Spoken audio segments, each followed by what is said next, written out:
All right, and we are golden. Okay. So for some reason YouTube decided to start streaming to the Danganronpa event. I have no idea why, for like 36 seconds, which means I'm gonna have to go ahead real quick and set that. I'm just gonna unlist that. This is the second, it's like the third or fourth time that's happened. I don't know what's happening. I think I'm like reusing the same stream key for like multiple streams and events, which means that then Streamlabs is hooking the wrong one, like probably whichever one was created last. I don't know. I'm probably gonna have to, you know,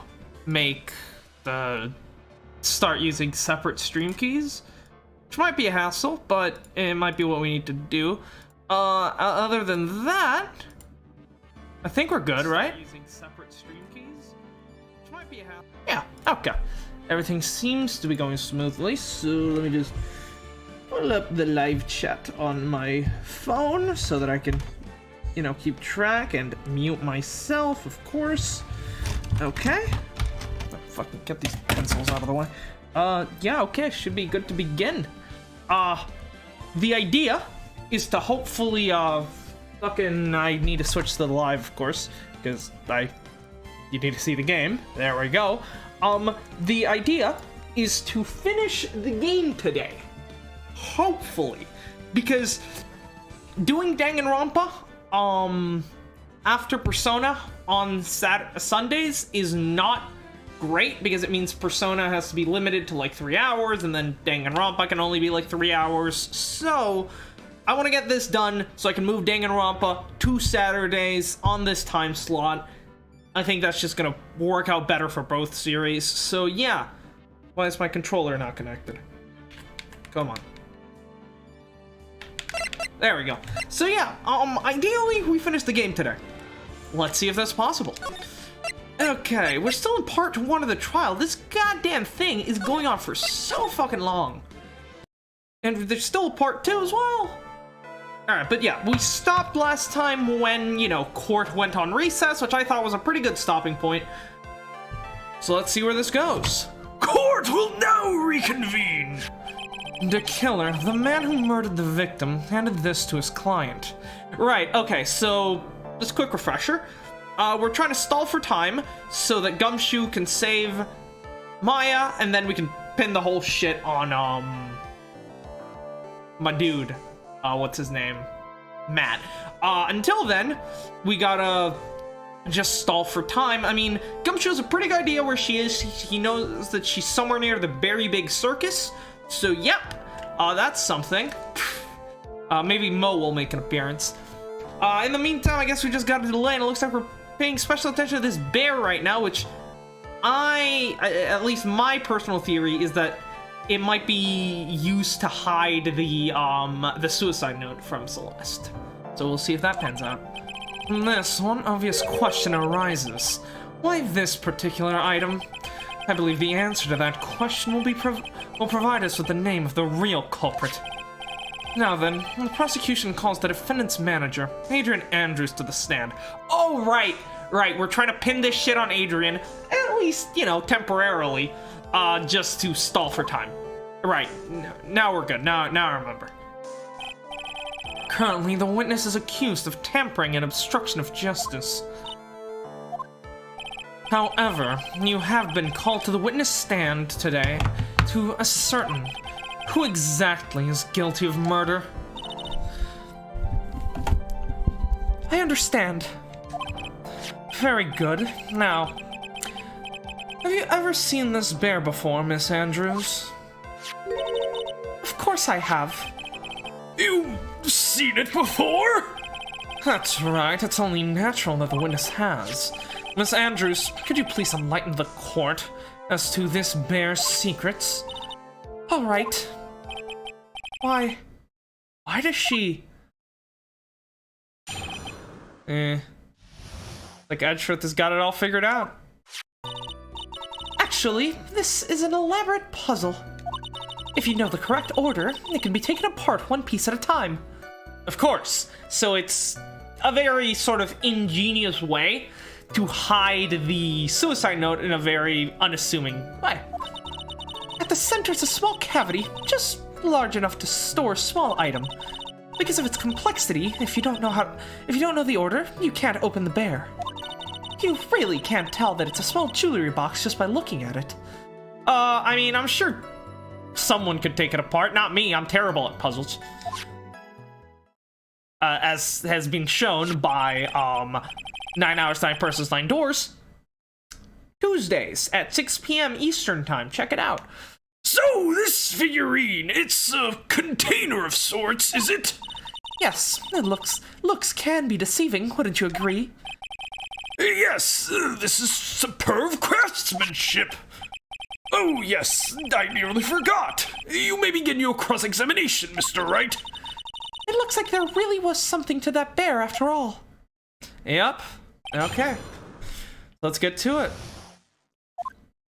We're probably gonna end up opening the bear, find the suicide note, and then it's gonna have, like, a bunch of shit on Matt, and then we go, oh, maybe this Matt guy had some motive to kill this person. Ashley is an elaborate puzzle. You know the correct order, it can be taken apart. Do you know the correct order? So, you can take it apart? And how would one go about doing that? Well, you first turn its tail to the right and then push it in. Oh, yes, I see. After that, the arms and legs are free to move and can be removed. Oh, this is most interesting. Oh, this is so much fun. A boy and his new toy. He's like 5 all over again. I mean, he's probably getting up there in age, right? I mean, soon he'll be in his teens all over again.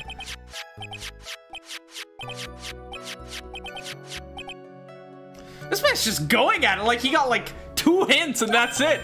Oh, don't mind me. Go ahead and carry on. I think he's lost it. Now you think he's lost it? This man lost it back during like trial 2 of the first game, dude. So, what do you find after you take the puzzle apart?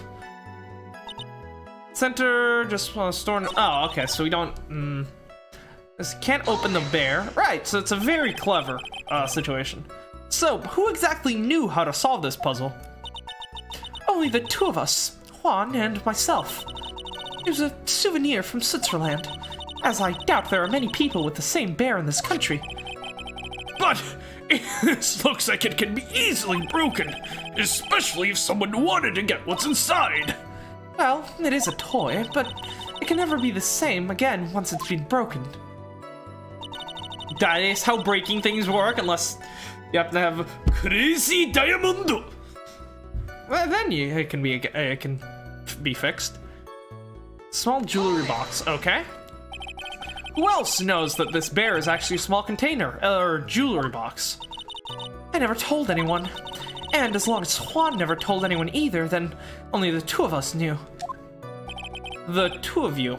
Huh. Then of course that means Mr. Enguarde didn't know, right? We don't know anything about that figurine, so we should try to find out more for now. Yeah, I'll keep pressing her for more information. Yeah, it makes sense. I mean, if the figurine was taken by the killer and given to the guy who hired him, then whoever hired him must know that it is a jewelry box and how to open it in order to get the goods inside. Meaning that as of right now, she's kind of self-incriminating. Next is an elaborate puzzle. The correct order. And how do you know about this? I know because I was the one who bought it. Huh? It was a souvenir from when a friend and I went to Switzerland. Then this was a present from you? A friend? She didn't say Juan. I'm wondering if that friend could be Celeste. That's right. It was a puzzle in the shape of a bear, so I thought it would be perfect for Juan. No, she bought it after she started her relationship with Juan. That must have been after Celeste killed herself, though. So it was a present from Miss Andrews. Witness, let's continue with your testimony. Because of its complexity, if you don't know the order, you can't open the bear. What shitty...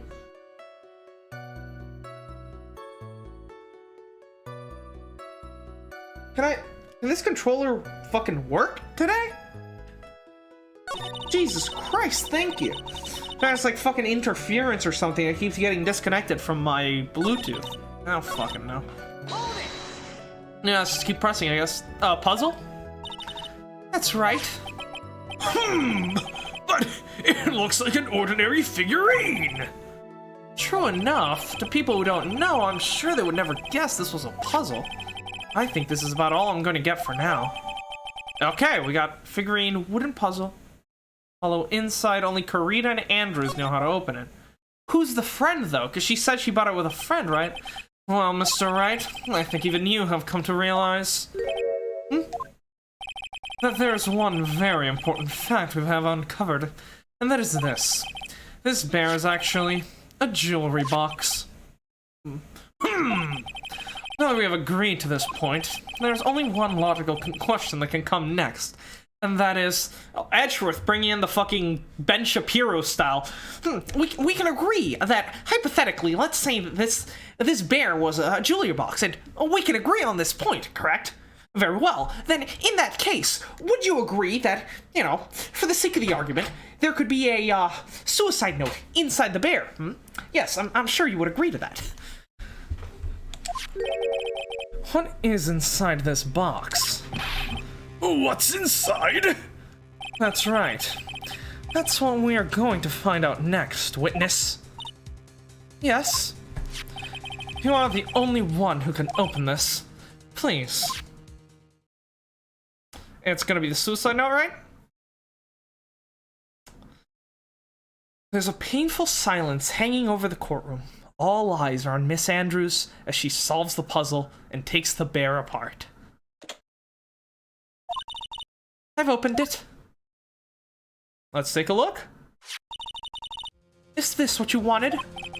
Ooh, what is that? It looks like a note. I don't think we need to guess at what that is. Do we, Mr. Wright? It's the suicide note.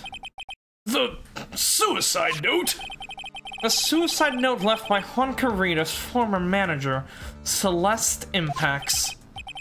Until now, no one knew of its whereabouts, but just as we suspected, it was hidden. Hidden by the victim, Juan Carita himself. Right. It seems Celeste Impacts had very beautiful handwriting, and she just as beautifully signed her own name on this document. This is most definitely the note she left right before she committed suicide. Order! Witness! Do you know about this? Yes, I did. I heard it all from Juan. When I discovered the body, I looked for the bear. See, the question is, she made it clear that she wanted to destroy the suicide note, so if she knew where the suicide note was hidden, why hadn't she destroyed it yet? I wanted to destroy the note before it became public, but I couldn't find it anywhere, because it had already been taken by the killer. Everything is going at Mr. Edgeworth's pace, so now that the suicide note has been found, what's the next logical question? What is written on the note? That's right, at least. That's what I would think. Yeah, see, but she also had motive to get the suicide note, and I need some water. Because... yeah.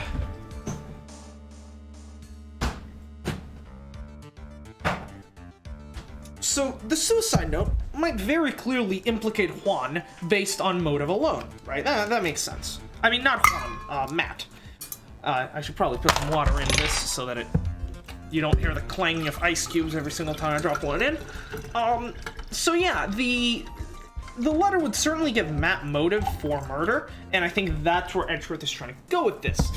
The issue with that is that from, you know, what's her name? Adrian's own admission, only her and Juan knew about the bear and the fact that the note was hidden inside of it. Meaning that, at least by her own admission, there's no way that Matt would have known about that and thus wouldn't have been able to tell the killer, oh yeah, can you fetch me this bear real quick? Right? So, based on that, I think we can pin this on Miss Andrews, at least for right now. Then, I have a feeling Edgeworth might try to counter with the fact that Matt had a security camera in the room that he was using to spy on Karita, specifically to see that the murder was being committed, but through that camera, he may very well have seen where the note was hidden. You know, that was probably a secondary use for the camera of sorts. However, even if Edgeworth decides to counter with that, it should still buy us a good amount of time to hopefully let Gumshoe find Maya. So let's get going. Now then, I believe it's only appropriate the contents of this note be made known. I can't stop you, can I? And plus, Andrew also has plenty of motive to get her hands on the suicide note. I mean, that was the entire reason she decided to start dating Juan.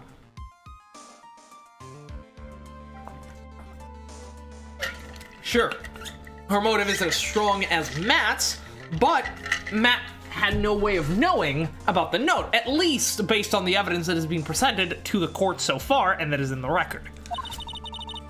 I went through so much just to get my hands on it. I was gonna burn it for her sake. I'm deeply sorry, but I can't allow you to persuade me to stop. Plus, if she wrote a fucking suicide note, it's because she wants people to read it. Brain! Your Honor, if we could please read the contents of this note aloud. Very well.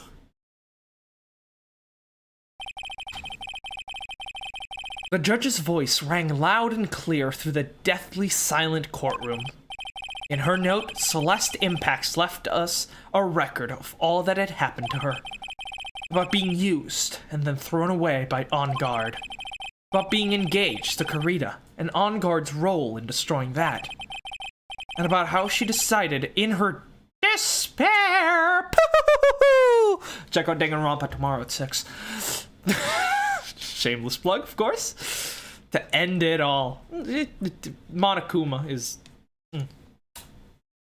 C'est magnifique. And that's all Miss Impax had to say. There is one thing I'd like to say here. The prosecution has no interest in slandering Mr. On Guard. Then what? Our intention, Your Honor, is to establish a motive for the murder. Yes, but Adrian has also established her very own motive, hasn't she? Isn't that correct, witness? Yes. On the night of the murder, Juan was going to make the contents of the note public. After the post-ceremony show, he was going to hold a press conference. Yeah, but you made it very clear that you did not want the contents of the note publicized, which means you had, maybe not quite as much, but definitely had motive to get that note from Karita and stop him from reading it at any cost necessary, right? My word!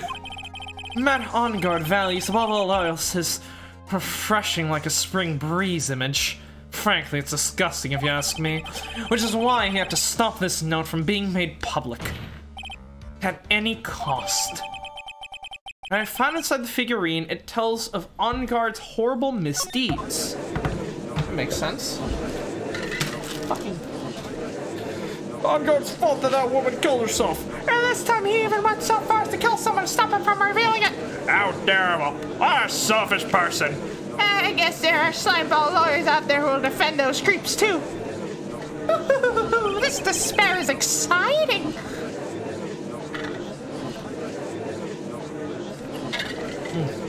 There's no room for doubt here. Mr. the Killer's client's goal was to obtain the suicide note. Yeah, but you're missing a very crucial detail here, Edgeworth. Actually, two. And the only person who needed this note that badly is the defendant. Adrian needed it, not quite that badly, but she needed it badly too, not to mention, how did On Guard know about the note? Let's not forget that the bear with the note inside was found at the defendant's house. Could be planted there. seems that we have come to the truth at last. The defendant's motives were entirely selfish. He deserves no sympathy from anyone. How am I supposed to escape from this one? By countering Edgeworth's points through your own argument? Like, hello? How did he know about the note? It could have been planted. Adrian also had very good motive to get that note. Like, Edgeworth's argument will fall apart at the slightest pressure. Now, then he'll be able to reinforce it with actual evidence, like he always does, and kick my ass.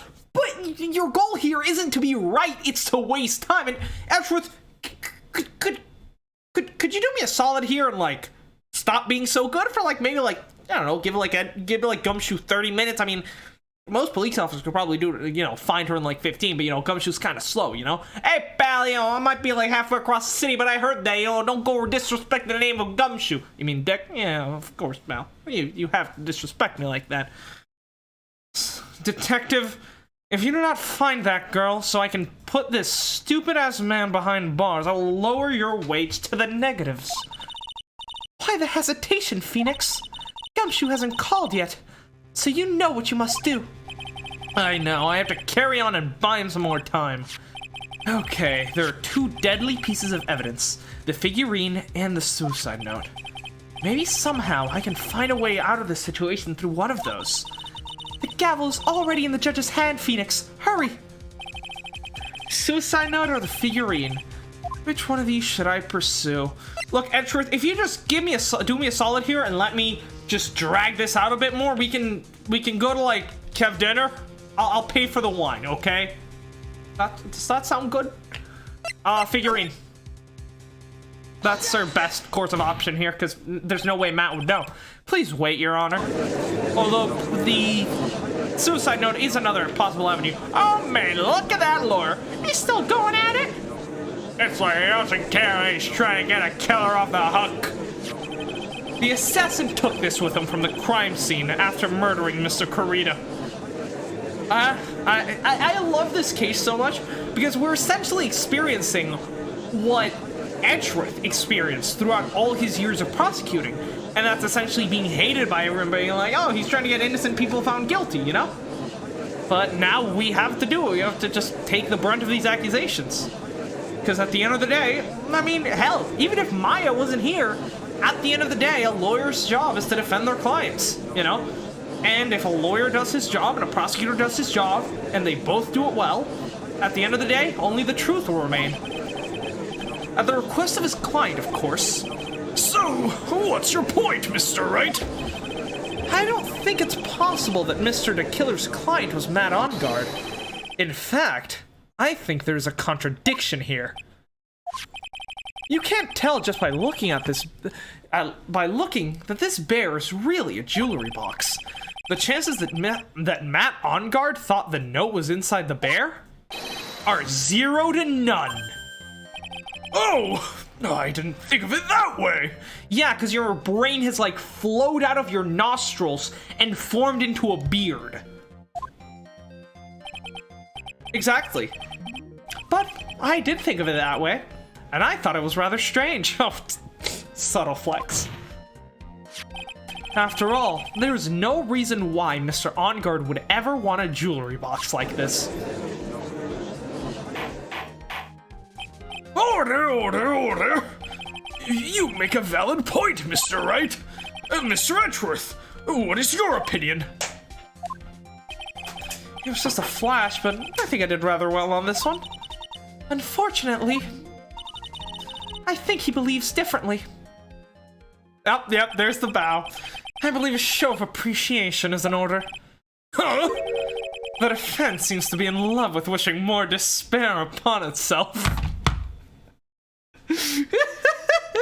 There he goes monologuing again, although, to be fair, I feel like this is his sort of way of trying to, you know, draw stuff out by, like, you know, he might be doing it by taunting us and hurting our self-esteem and reputation, but he's buying more time. I mean, he could have just, like, shown, you know, just pulled out the fucking camera and destroyed our case in, like, T-3 seconds, but, you know, he's helping. I would like to direct the court's attention to this.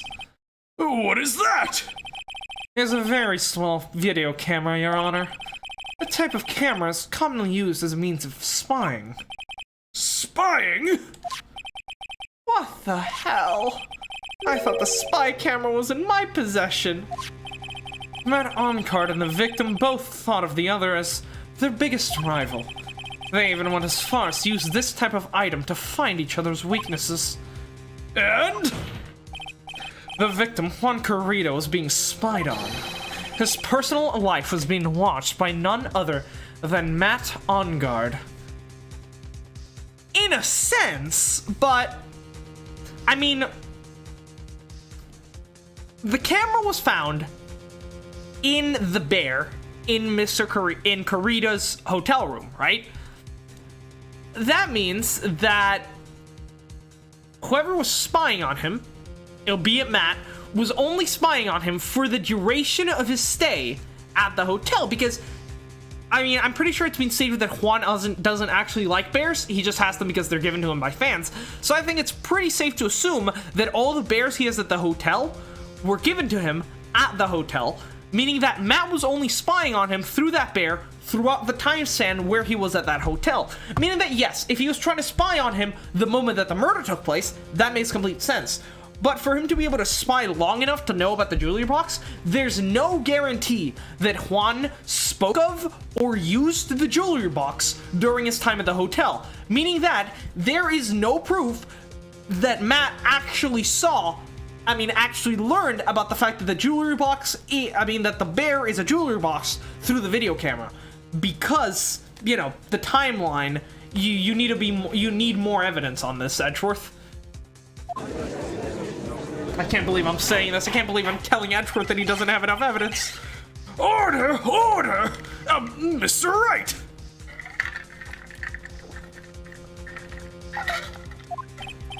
Yes, Your Honor? You... Don't tell me you knew about your client's spying activities!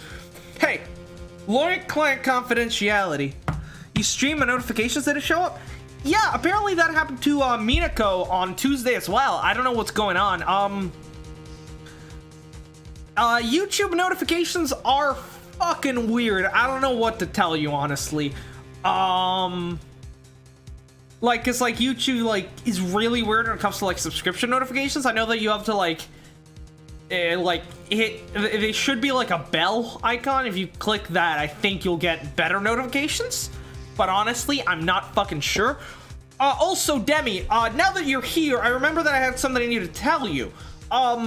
Because some episodes ago, I timed you out for spoiling something. I realized recently that you haven't actually played the game and you weren't actually spoiling anything, and that I was in the wrong there, so I just wanted to say sorry about that. I misunderstood the situation. That was my bad. So, okay, Judge, well, sort of. Judge, there is this thing called, attorney-client privilege, which means if my client tells me anything, I, first of all, have no obligation to tell you, but second of all, I am legally obligated not to tell you. So you can fuck off with this nonsense. Sucks, didn't you show up this week? I mean, the only stream I had this week was on Tuesday for 9 hours, 9 persons, 9 doors, and nobody showed up for that one. So I think, yeah, the notifications might just be busted. Fucking YouTube at it again, you know?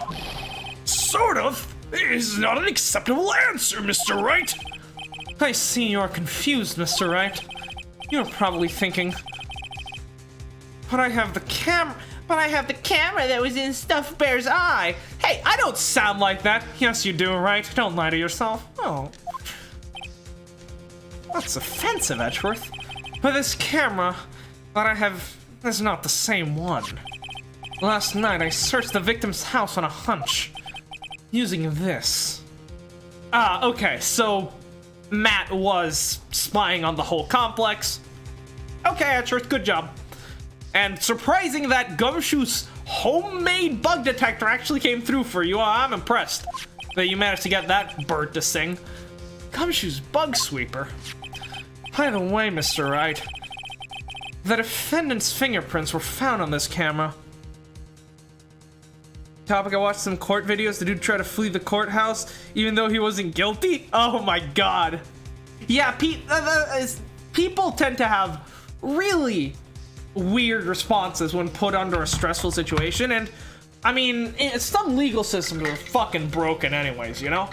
Like in the US, the vast majority of cases never go to trial because they're like, you might be innocent, but there's no way in hell you're actually can afford a good enough lawyer to prove that you are. So how about you just say that you're guilty and we'll give you a reduced sentence? How's that sound?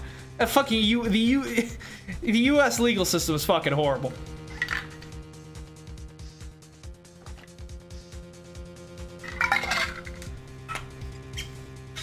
He got caught and only got 1 day. Oh my god.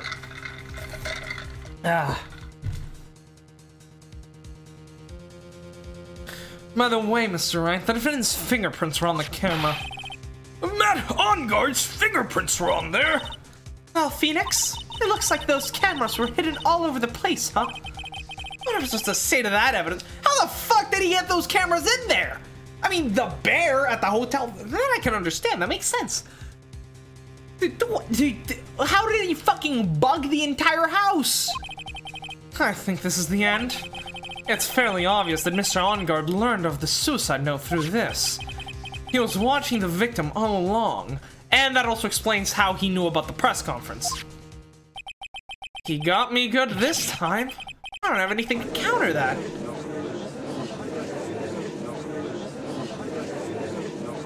I've heard that marijuana is illegal? Do you mean marijuana? Because if that's what you're trying to say, that is nowhere near how you spell it. And if that's not what you're trying to say, I have no idea what you're talking about. I'll be good this time. I don't have anything to counter that. Hey! Oh, what's that lawyer thinking? Mommy, is that man the bad killer guy? Shh! Stop! Don't look at him! The way he's sweating, it's just so nasty. Phoenix! Yes, Chief? Ah, you! Welcome! How's your week been? Have you figured out what you're going to do next? What am I gonna do next? Does running away like a frightened child work? I know it seems like Mr. Edgeworth is very close to putting a lid on this case, but in his eagerness to prove his point, he forgot one very important thing. Oh, well, what is it, Mia? There's a piece of evidence that he really should investigate.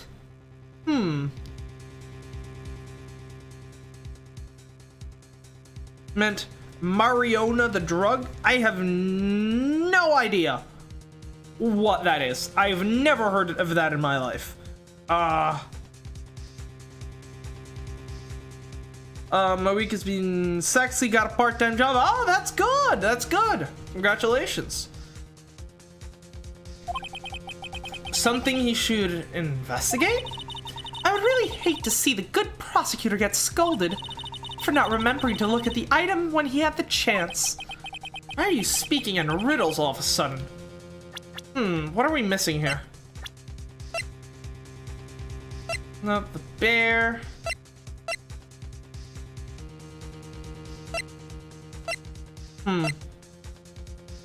Spy camera. Transmitter. Lotus photo. Knife. Alright, let's see.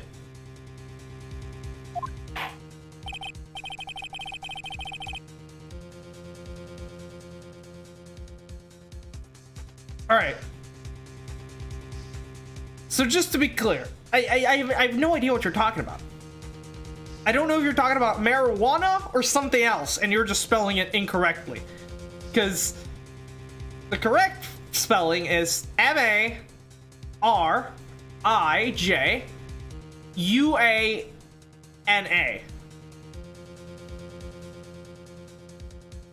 Well, yeah, it's like Latin based.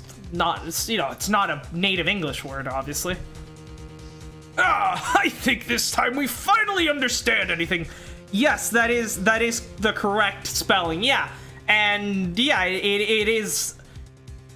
Technically, it's not illegal everywhere. Different states can choose, like, it's legal in some states, illegal in some it's like you can't have it but you don't go to jail for having it, and some you go to like 30 years of jail, and some it's only selling it but having it is fine, and other states it's like the amount, in other states it's perfectly legal, in other states it's legal if you have a prescription. It's completely fucked.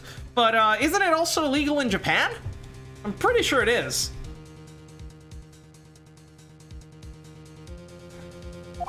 Well, Mr. Wright, you don't have any further objections, do you? What is this piece of evidence that Mia is talking about? Can I figure out what it is that it still needs to be looked at, or should I let it go? Let's see. Press conference ticket, that's fine. Radio transceiver. Camera, magazine, hotel guide map.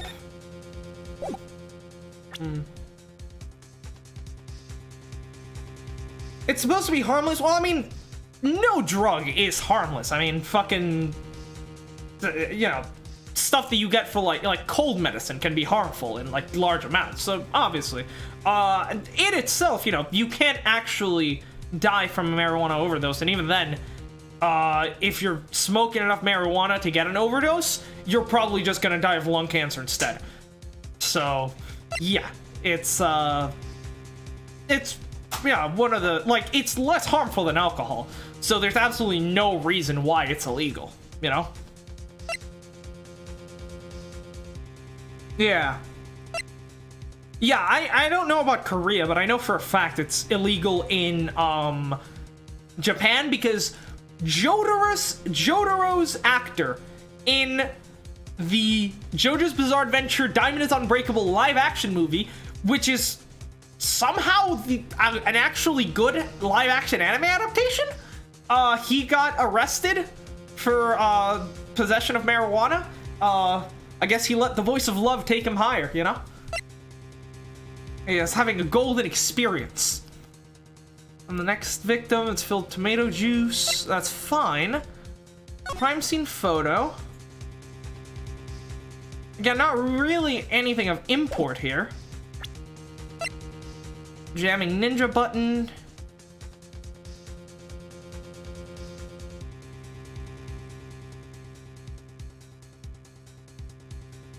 Ninja button, suicide report.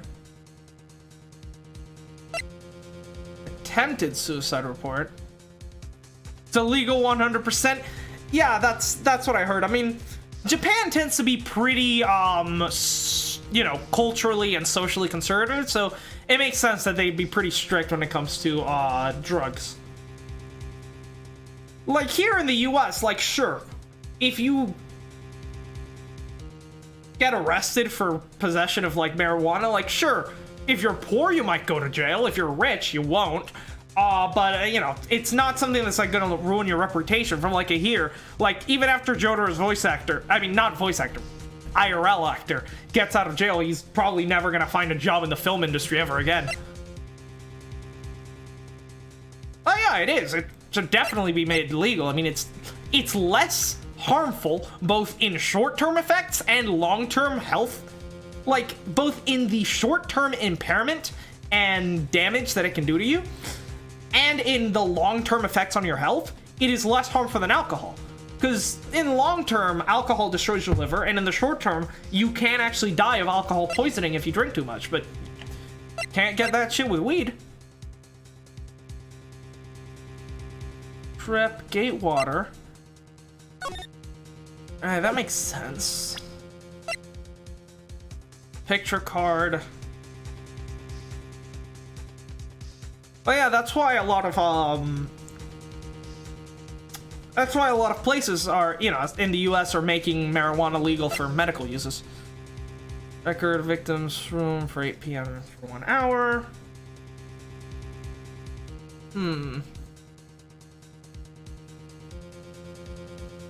If it's the same camera, it's on a timer, isn't it? If that's the case, then... I think that might be it. I have an objection, Your Honor, and I am going to save.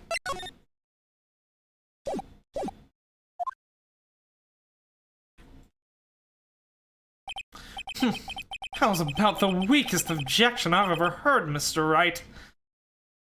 Ah, come on. Von Karma's would be worse if she didn't have a whip. Your Honor, the defense has no intention of letting this go easily. How long are we gonna be live? Honestly, I'm pushing to finish the game today. We'll see if that's possible. If not, I don't know, but at least 3 hours, at the very least. And then, you know, if the game is, the end of this trial is really fucking long, we'll see about maybe finishing it. And if it's, you know, really short and like I finish it in like an hour, maybe we'll go play like Rainbow Six or something. I don't know.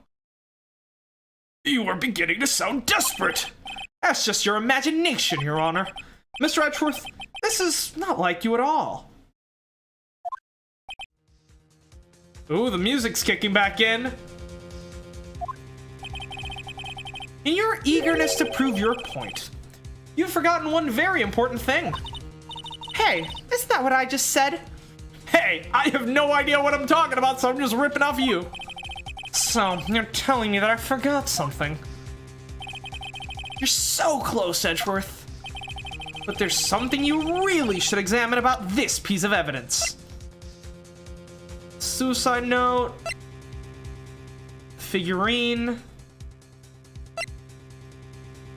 Photo.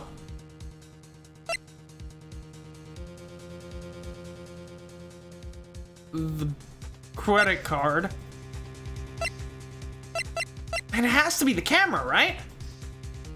This case is so good. Yeah, I'm really liking it, especially with the, how it's like, sort of a culmination of Edgeworth and Wright's relationships, and it's kind of, you know, Wright is kind of experiencing a lot of the stuff that Edgeworth went through during, like, Turnabout Goodbyes in the first game, which is fitting, since this is Turnabout Farewell My Turnabout. But I still think, at least as of right now, Rise from the Ashes is still my favorite. Like, that case is just so good. Camera? Take that! Well, Mr. Edgeworth. Yes, I do believe some special examination is needed of the defense's head, but I think the item that should be examined is the defense's gray matter. Yep, there we have. It's unique, but I have to ask you, yeah, what is it? And my name's not Jackson. Whoops. Mr. Wright, after this trial is over, I would like to see you in my chambers. I think there are a few things we need to discuss. Yes, Your Honor. If you're going to speak, at least use your brain to make up something intelligible. So, you're telling me that I forgot something. God, what are we supposed to do here? Okay, not the Magatama. Not the image. How can you say that Capcom is overrated? I've never said that. That was Akihiko. Do not pin this shit on me. I never said that. Samurai. Last kidnapper who goes by the name The Killer. Lotus Camera. Article from the tabloid Gossipland. Gatewater Hotel. Our case. There is. Next to the victim. Murder scene. Button. Because we've never really talked about Adrian Andrews' suicide report, have we? Not sure. The autopsy report, the knife, photo, the photo. That's fine. Picture card, the camera, the transmitter.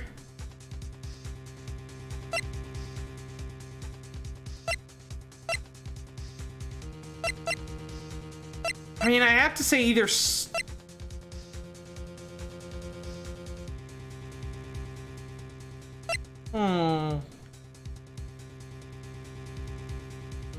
Maybe the figurine. Wasn't it me? No, it wasn't. It was Akihiko who was saying that Capcom was overrated. I never said that. I just said that I'm not really a big fan. but I understand their success and why people like them so much. It's like there's three things that make me happy: murder mysteries, visual novels, and RPGs. So Ace Attorney is like perfect for me. Or maybe the figurine, because like, okay, maybe he knew that it was in there, but he didn't know that it, you know, could be how to open it. I don't fucking know. I'm grasping at straws here. Yep. That's enough. I wonder if there's a different, Ace Attorney's on a hiatus though, isn't it? From what I hear it is. This court sees no reason to further prolong the trial, nor is there any need for more time to decide the case against the defendant. This case is extremely clear. I see no room for misinterpretation of the facts. This court finds the defendant, Matt Engarde, guilty. The accused will surrender to the court immediately, to be held pending trial at a higher court within a month from today's date. That is all. The court is adjourned. Last game in the West is Spirit of Justice. Damn, 2016. Wow. Alright, well, let's try that again.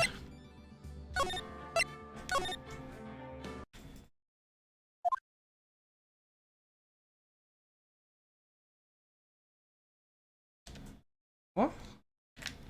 Why is my... What is this, my fucking controller getting disconnected?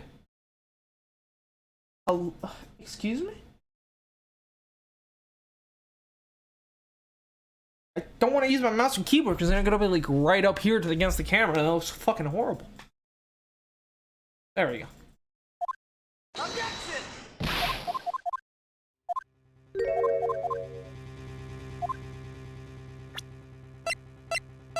Alright, so was the bear.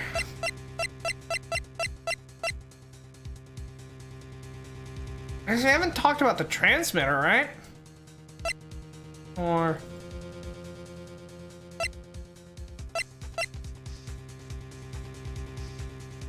Take that!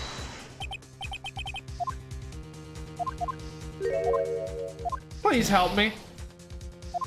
Means you're probably gonna have to wait years for new games. Fans translation are excellent. So, I mean, to be fair, there's still a lot to play, you know? This is the second game. I still have the third game. Then I have Dual Destinies, the Miles Edgeworth Investigations, the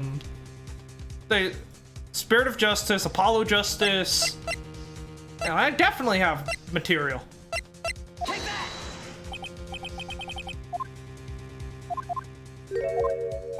Oh. That didn't work. I have no idea what I'm doing here.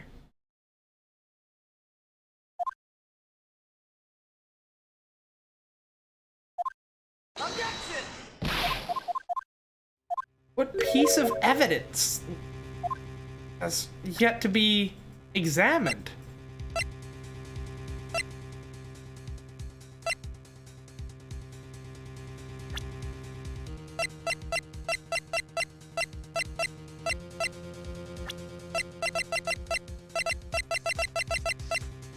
The receipt? Or Celeste's photo? Take that! Nope. You wanna play the GBA ones? Bruh, no, that'd be horrible. You know what the fucking resolution on that is? Take that!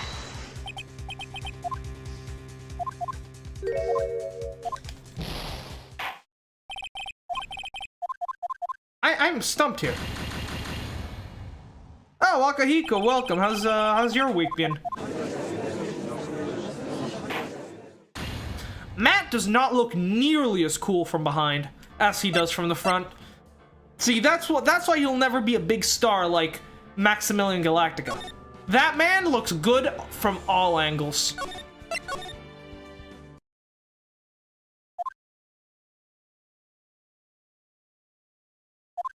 Objection! Hey, maybe Max will help us find Maya. He can have like a guest appearance at the end, you know? He does owe us for saving his ass. Figurine, the credit card receipt, the picture card.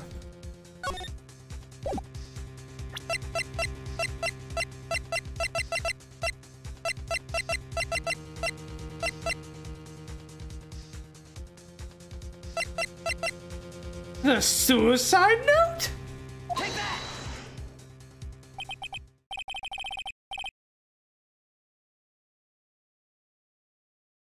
I'm sorry, how are we supposed to be clued in to this? For fuck's sake. That is Miss Impact's suicide note. Who knows? I mean, sure, this suicide note was found inside this bear. But this bear was in my possession until only a few moments ago. Which means the handwriting on this suicide note has yet to be analyzed.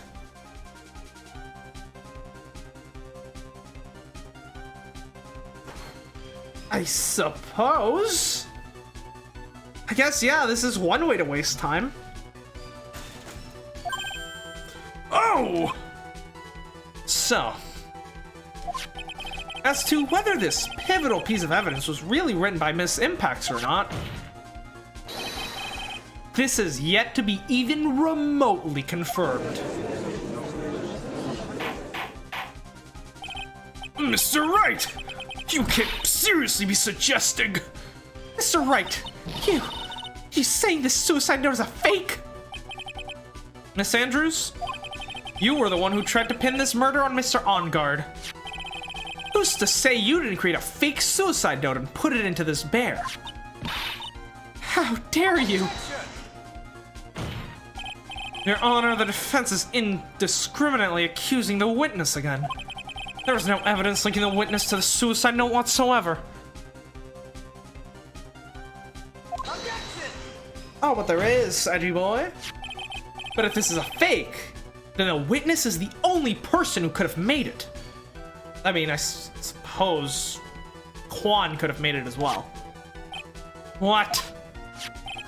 Recall the witness's testimonies concerning the figurine.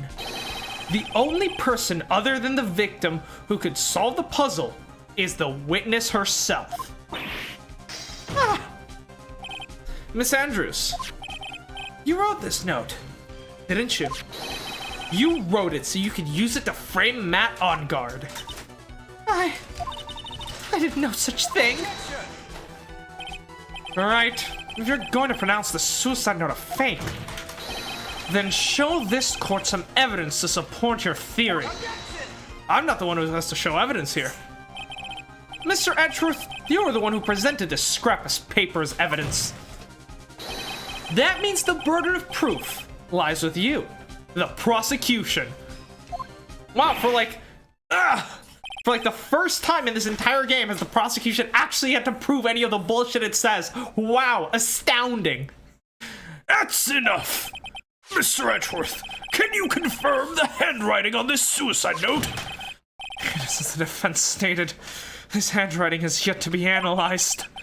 If that's the case, it seems that yet again we have reached the point where a verdict is impossible. Okay, so now we get to the break in between the two chapters. Gotta go. Okay, fantastic. That's impossible. This isn't good, Phoenix. The judge is going to carry the trial over one more day. I don't think Maya will physically be able to make it another day. I didn't want to have to do this, but I don't have a choice. I request that both the prosecution and the defense further investigate. Handwriting analysis, my butt. That's just a lawyer trying to buy more time. OnGuard is guilty. Look, any idiot can tell you that. I think we've reached the end of the line. Guilty! Guilty! Guilty! Guilty! Guilty! Guilty, guilty, guilty. Oh, God.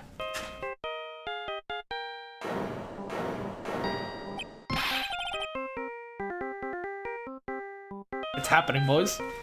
It's fucking happening. What is that sound? It's Gumshoe. Hello, Gumshoe?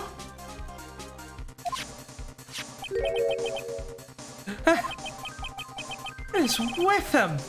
And what's on that side? Where's Maya? What happened to the killer? He got away. Are you fucking kidding me, Gumshoe? Edgeworth, yeah, I agree with you. Fucking cut his paycheck like 50 times. I'm sorry, pal. I really am. I don't know what to say besides I'm sorry. I wish there's some way I'll make it up for you. I really do. Anyway, what's going on? We'll find us out at, pal. But, well, 2 of them are already gone. This is terrible. I'm gonna keep looking for him, pal. Don't you worry. I just need a little more time. What? Don't tell me we don't have any more. Guilty, guilty, guilty, guilty, guilty, guilty, guilty. Do you hear that? They're calling for his head. Mr. Wright, I can't. First to come this far and, No! What is it? Hey, let me talk to Mr. Edgeworth. I can't do that. Mr. Wright, would you please get a hold of yourself? Why are you taking a phone call in the middle of court? Yes, Your Honor. I'm about to end today's proceedings. You may take your phone calls after. Hold on, Your Honor. Edgeworth, catch! What the fuck? Mr. Edgeworth! Outstanding pass, right? Please, you gotta buy some more time. Court is in session.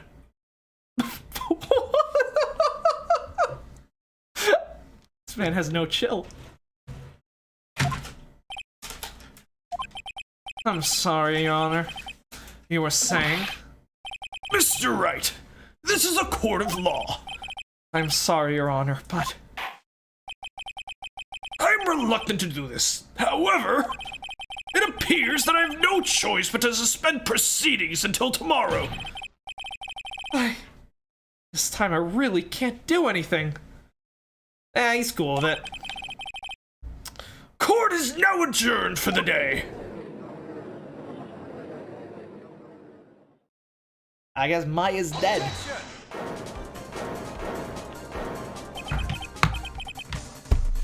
Of course. Oh, please wait, Your Honor. Edgeworth? Alright, Edgeworth. What is it, Mr. Edgeworth? I humbly request another 30 minutes of Your Honor's time. For what purpose? I can perform the necessary tests on the piece of evidence in that time. But can you really obtain your results in 30 minutes? I believe you can, Your Honor, and if we can't, I will half the budget of the entire police department. They'll comply. But wouldn't it be better if we adjourned for today and then reconvene tomorrow? 30 minutes. Please, Your Honor. That's all I'm asking for. God, I'm in love with this man. Please, Your Honor. Very well. At the prosecution's request, this court will now take a 30-minute recess. But be advised that I will not allow another recess today. I'm not sure if this is helping or hurting us. The court will now take its final recess of the day. Reese's Pieces. March 23rd, 2:04 p.m. District Court Defendant Lobby number 3. Alright. Alright, what's going on with Maya's situation? Well, maybe we would know some more if you didn't fucking hang up the phone, you fucking idiot. The killer. It looks like he got away again. 30 minutes? We can't find her in that time.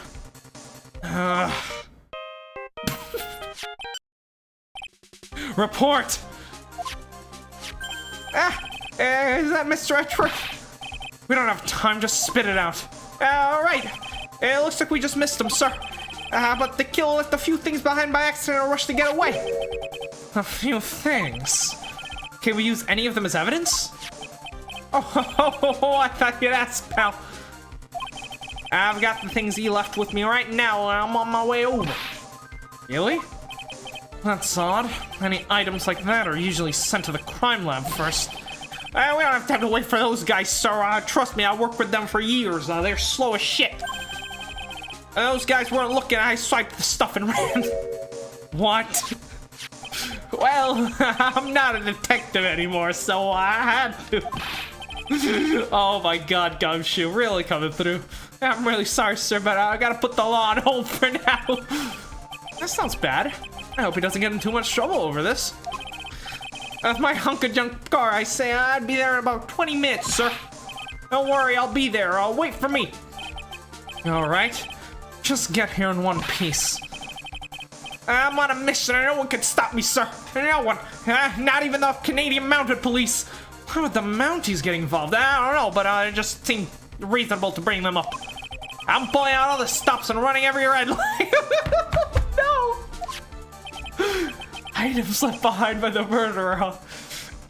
Gumshoe's gonna like crash and die and we're never gonna get those fucking items. Maybe there's something among them that will be decisive enough to end this. The fuck was that? Hey, what's wrong? Detective Gumshoe, answer me! No one can stop me.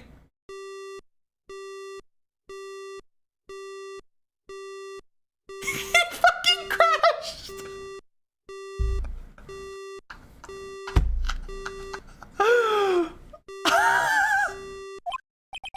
What the hell? It sounded like he had an accident. I'm guessing his cell phone broke as well. What was he thinking? Gotta hurry and call for help. We have no idea where he is. His cell phone is broken and he wasn't driving a patrol car, so no radio either. Also, if we don't get to those items before they do, the police will take possession of them. Yeah, we can't let that happen. Well, if there is a way we can find out where he is, then we stand a chance. Why, oh why did Gumshoe have to get in an accident now? Cause he's a fucking idiot. Sir, like, those aren't hairs sticking, like, that's not his hair being spiky. No, that's actually his cranium. It's a result of his 3 remaining brain cells trying to get out.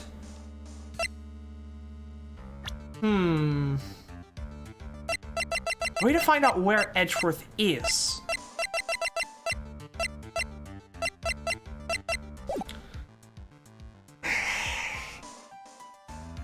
Trying to think, I mean, Mia could be of use, but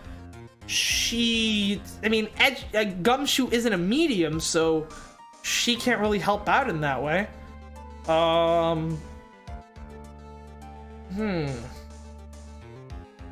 And I don't think there's any way for us to like for us to do this. It's no use. I can't think of anything. I see. Alright, I'll try to think of something on my end. Don't get your hopes up too high, but I'll try my best. Did I say something wrong? Edgeworth. What is it? I don't have any right to judge anyone ever again. I know my client is guilty. But what I'm doing now, I'm pinning the guilt on someone totally innocent and using the evidence to do so. The evidence speaks for itself. It might be my turn to say. Defense attorney Phoenix Wright chooses death. Right. It doesn't suit someone like you to cry useless tears. Whether you did your job well or not, that can only be seen after the verdict has been decided. The verdict? Is the prosecution here? Yes, bailiff. There's a phone call for you, sir. They said it's extremely urgent. They're probably finished with the handwriting analysis. I've got to take this call. In the meantime, think hard about what you must do. Okay, there's the intermission.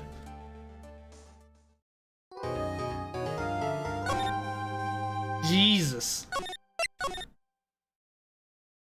Okay.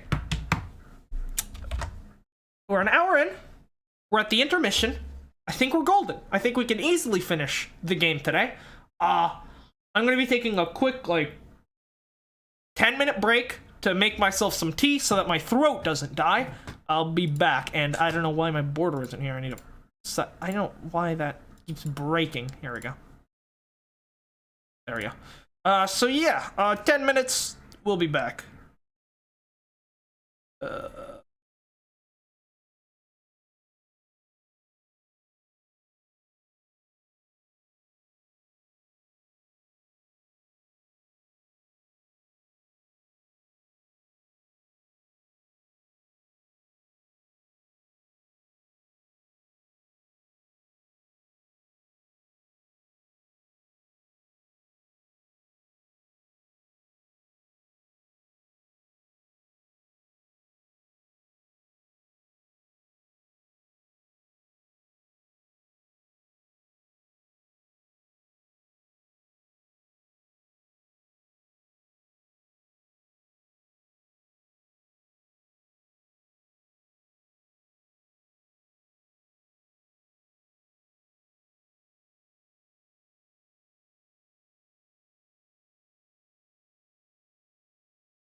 Alright, my water has almost finished boiling back there, so we're just gonna be moving on and I'll just pour it in once that happens. But for that, I just wanted to show you the beauty that is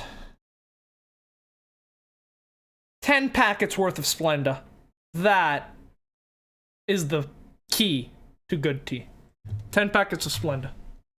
I don't have any honey, but that'll be fine. Alright. Let's, oh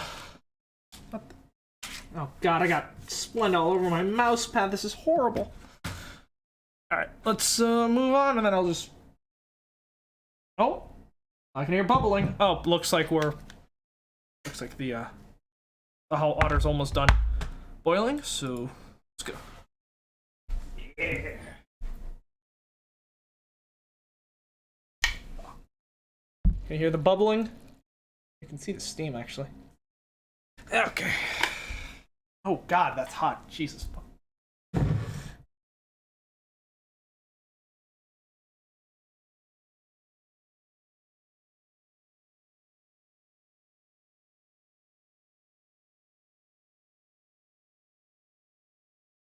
That is gonna be good for about 12 ounces of tea. For those of you who use measuring systems that aren't retarded, that is about 3.5 liters.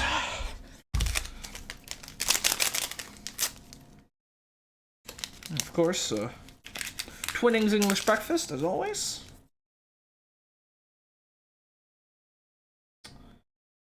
And we're just gonna go ahead and move on while it steeps. I need to get a teaspoon.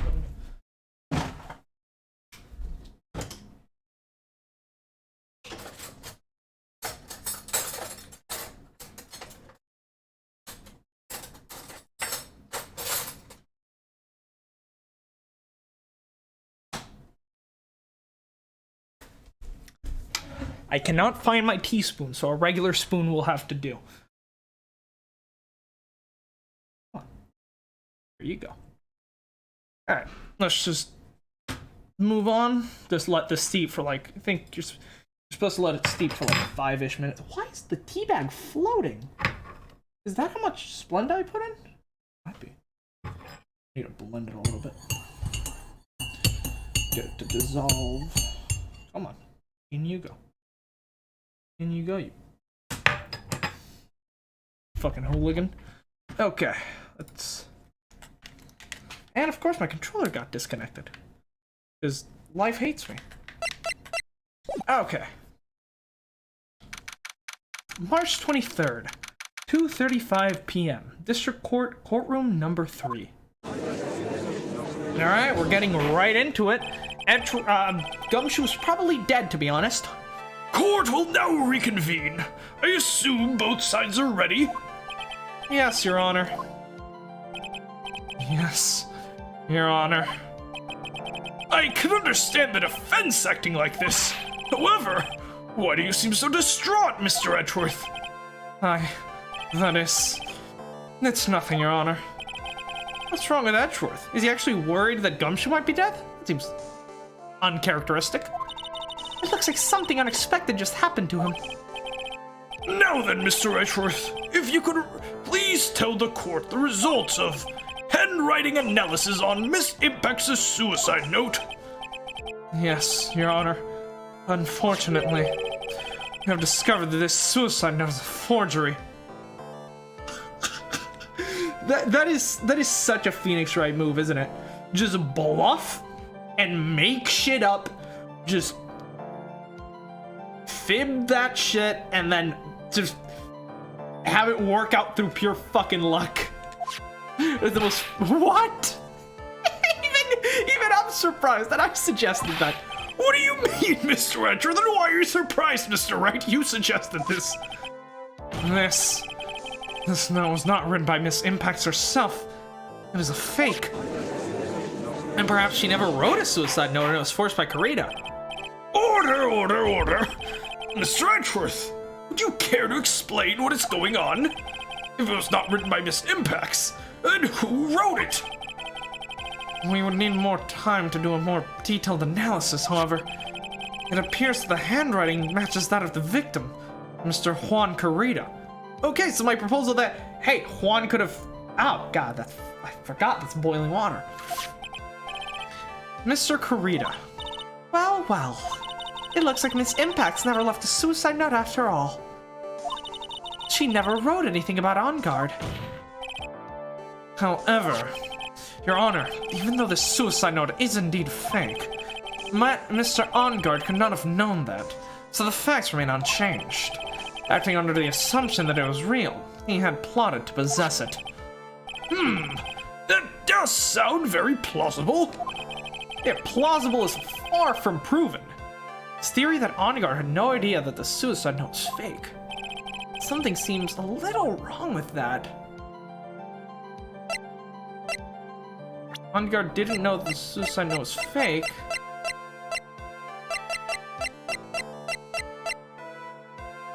Yeah, the camera. If he was spying on Kurita, as Edgeworth presumes, then he would have known that the note was fake. Edgeworth, you've just undone your own argument. Congratulations. The defense believes that the theory the prosecution has stated contradicts testimony. If everything the prosecution has proven up to this point is true, then it's impossible for Mr. On Guard to not have known it was a fake. Take that! What is this little item called again? A video camera, Your Honor? Well, a very small one, but... Oh, that's right, a camera! You kids and your fancy toys nowadays. Okay, I think the tea is probably steeped long enough. Yeah, it's got that nice dark color. Alright, yep. Let's get this out of here. Squeeze it for all it's worth. I don't want to leave any droplets of tea behind. Hot, hot, hot, hot, hot, hot, hot. Ah.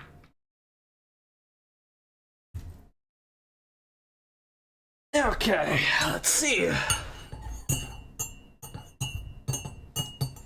Sad I don't have any honey, but this will do.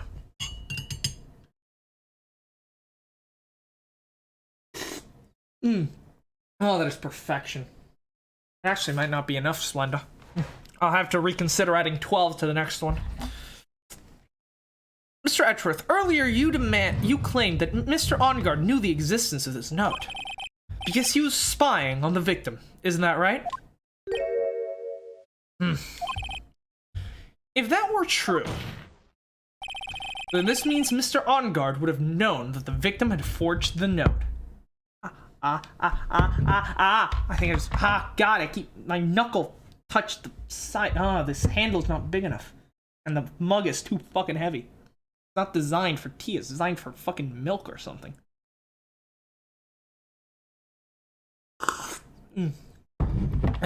Risk, reward, you know? And this means Mr. On Guard would have known that the victim had forged the note. So then, the defendant knew the suicide note was fake?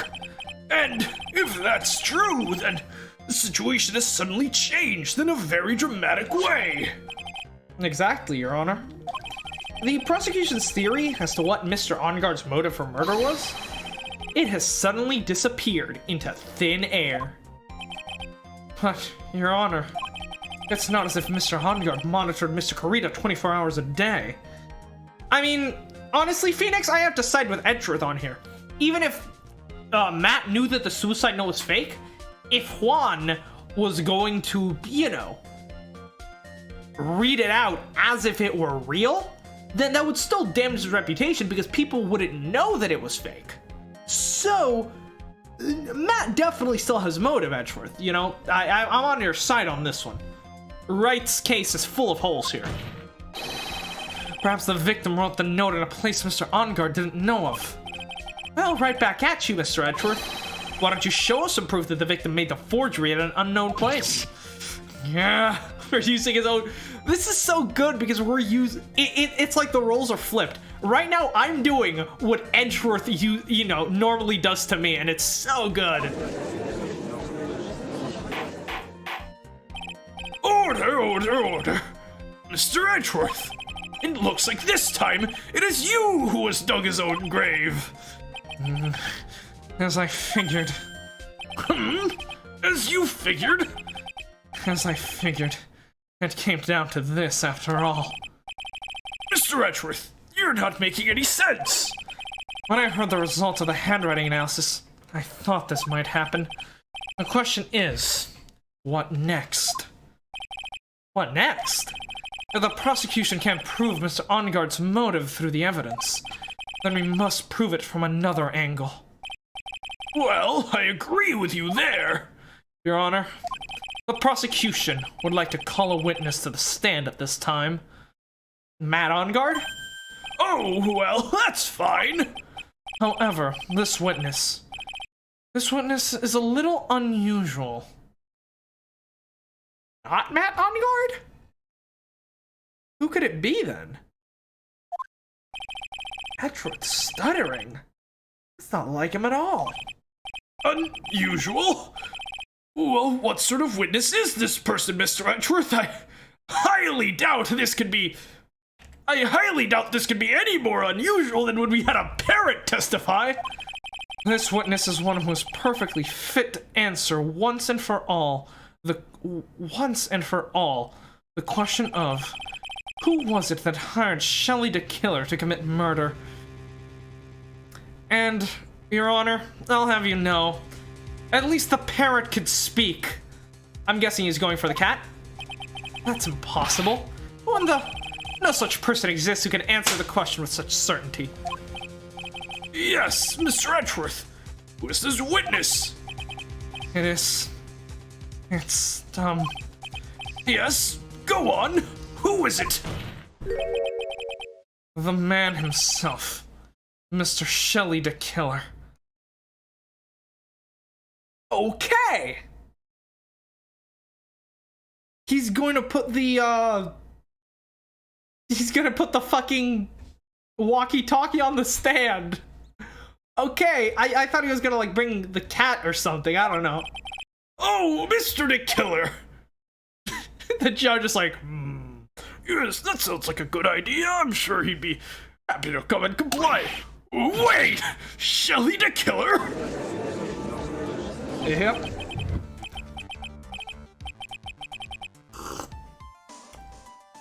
You mean the killer? I mean, the assassin? Yes, Your Honor. He's coming here? To the witness stand? Well, yes, in a manner of speaking. I recognize that this is a very unusual circumstance, so I asked for your permission. Well, Mr. Wright? Yes? Is this alright with you? Do I have a choice here? I can't really do much else to drag this trial out. The defense has no objections, Your Honor.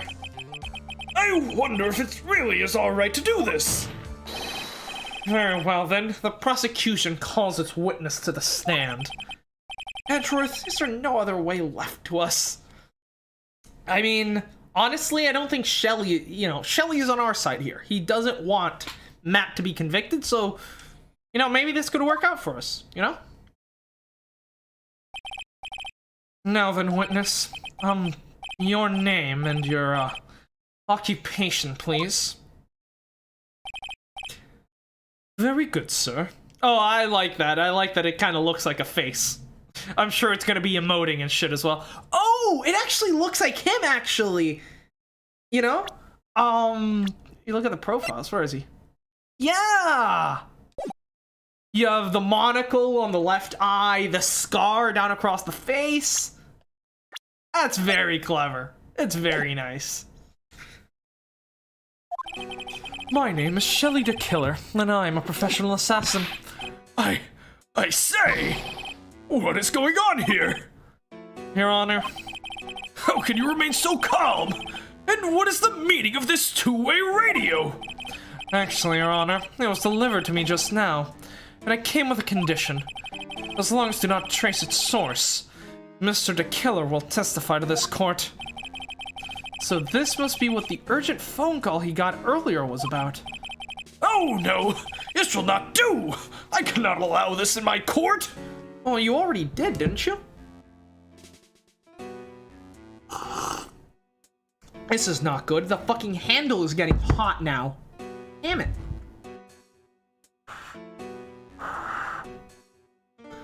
trying to think my water boiler's too good at boiling water.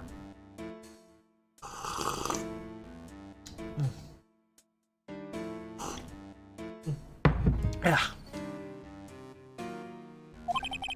First of all, we can't even be really sure this is Mr. the Killer himself. Witness, please present some sort of proof that you are in fact Shelly the Killer. I understand. Please wait a second.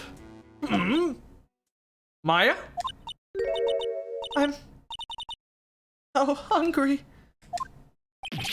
Maya! Maya! A voice! Mr. Wright, can you confirm anything from this? The defense has no objections to this person. We are satisfied that this man is indeed Shelly the Killer. It looks like we have run into yet another unexpected turn of events. Well, it doesn't seem like we have too many choices under these circumstances, so... Now then, witness.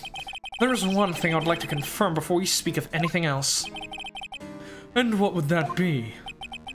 At the request of a client, you killed Mr. Juan Carita. Is this correct? It is as you say. I did indeed kill Juan Carita. Now that we have answered that, let's move on to the name of your client. Very well. This is all just a bad dream. Yes, that's it. A bad dream. Shelly the Killer. What is he going to say? About my client. There is something I must first state. To an assassin, nothing is more important than the trust between a client and himself. And this is the reason I'm here today on the witness stand. It is my wish that you grasp this concept before I give you the name of my client. Interesting. Mr. the Killer seems to be a very clever man. I shall consider him if I ever require an assassination service. Judge, why would you... Oh, forget I said anything. I'd almost say he seems to be mocking us. Well, he may appear to be our enemy, Your Honor. Mr. the Killer is only stating the truth. He is no hypocrite. He has always stood by this one belief. You mean about his trust between his client and himself thing? It seems to be a level of trust beyond what people like me can comprehend. Well, Mr. Wright, are you ready to cross-examine the witness? Yes, Your Honor.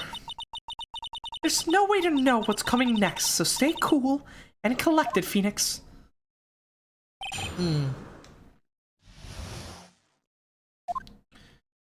There's something I must first state to an assassin. These that I'm here on the witness stand today. I don't really care about all that extra fluff, just tell us the name already. Patience, try to calm down a little. It's important to try to understand his mindset. He seems very steadfast and closed, so you're gonna have to work to get him to talk.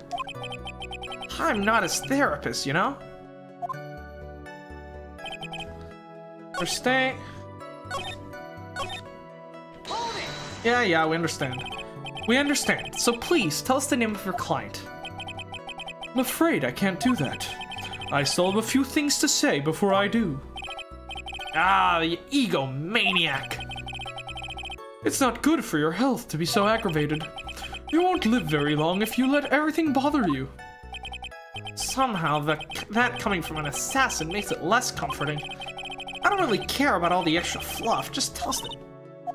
Alright, we just gotta keep pushing him, I guess.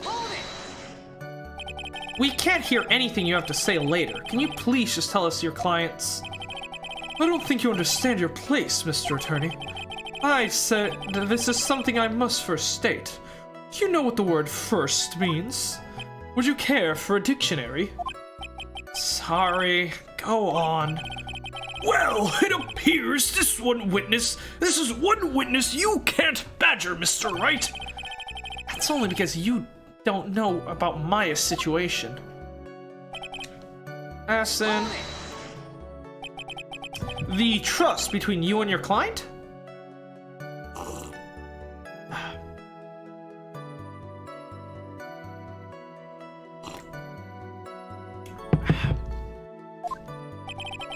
I provide my services in a fast and efficient manner.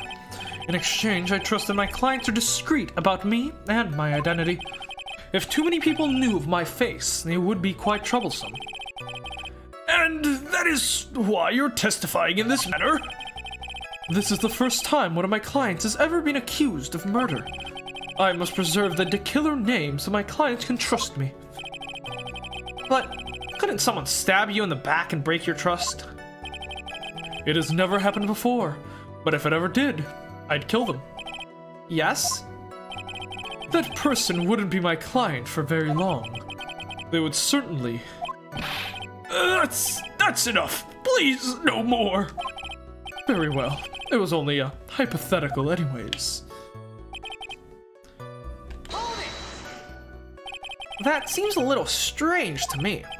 I mean, you're about to tell us the name of your client. I don't think this would be bad for them.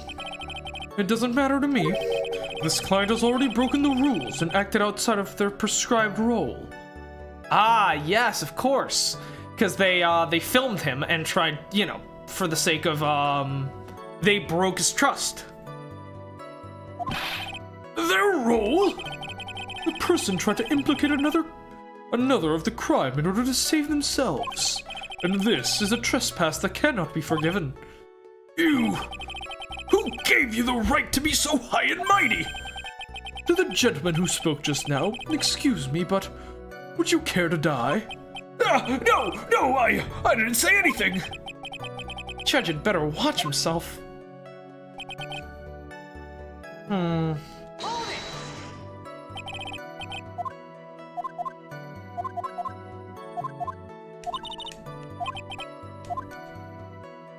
So what do we do now? Something I must first state. Right, he's got us by the neck. Assassin, nothing is more important. Oh! That was an actual thing! Shit! I missed that. I thought that was just repeat dialogue. Fuck. Okay, we need to go back.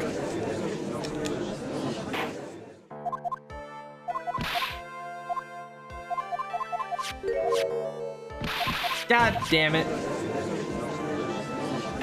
That's fine, we should be able to get there quickly, but it is a waste of time that I'd rather not do.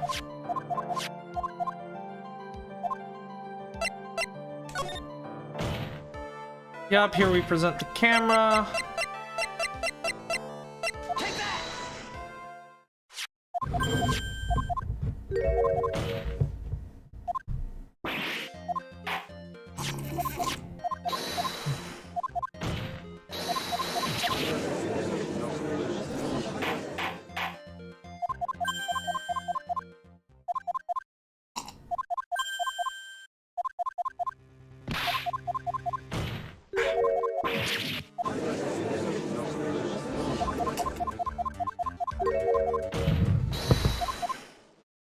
Yeah, okay.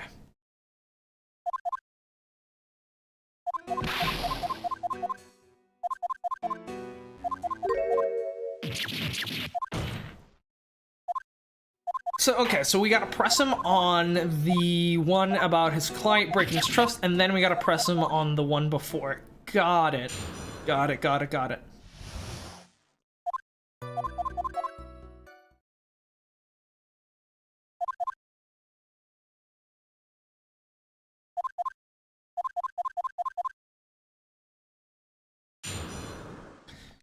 Okay, about my client, here we go. So first, we press him here.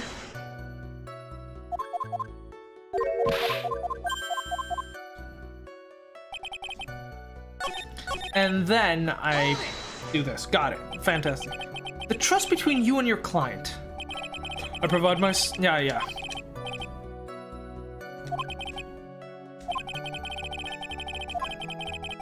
This is the first... No. But couldn't someone stab you in the back and break your trust?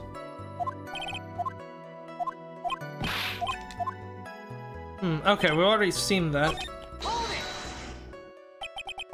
Just between your client.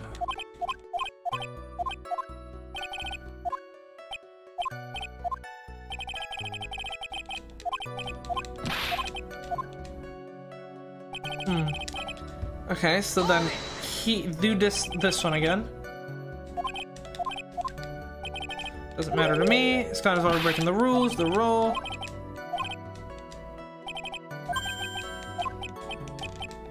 He intimidates the judge. And then can we do this? Here, I'm gonna just save so that if we mess it up and go too far forward, we can always return to this point.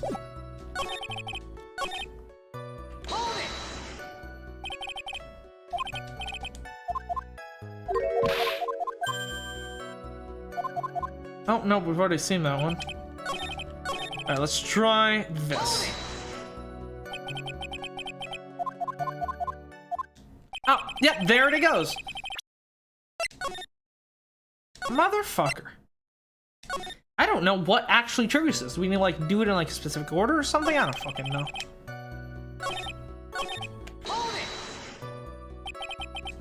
Senior client. I'm sorry, but I was wondering about something you just said. You said that your client had already broken the rules. A person who frames another is the worst kind of human. And that's why you feel you can betray this person? I have no trust relation with a client who can't understand their assigned role. Just my luck. An assassin with a conscience. Who would have figured? Now then, everyone, do you think you can understand my logic? This case just keeps getting better and better. If you can't, then I'm afraid we can't proceed. Wait, so if you want Matt found guilty, then could you, like, release Maya and then we can have him found guilty lickety-split, you know? Everyone understands your point, I think? Really? In that case, I believe I am prepared to disclose the information you seek. You have made it crystal clear that you value trust over all else. I believe we are ready. Excellent.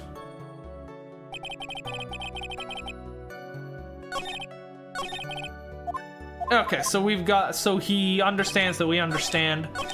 So then, now that I do believe, alright, so tell us. What is it? Now I can't bring myself to ask the client's name. If you can't ask it, Mr. Wright, then I will. Witness. What is the name of your client who requested the murder of Mr. Juan Corrida? The person's name is... Oh god, Phoenix has already just resigned himself to death.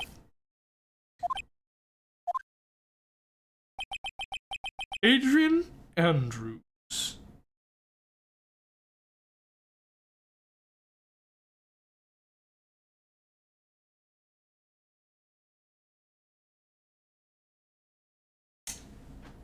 Yikes. Yikes. What? Objection! Witness. Alright, looks like he doesn't actually have any rule against framing someone else. Fucking...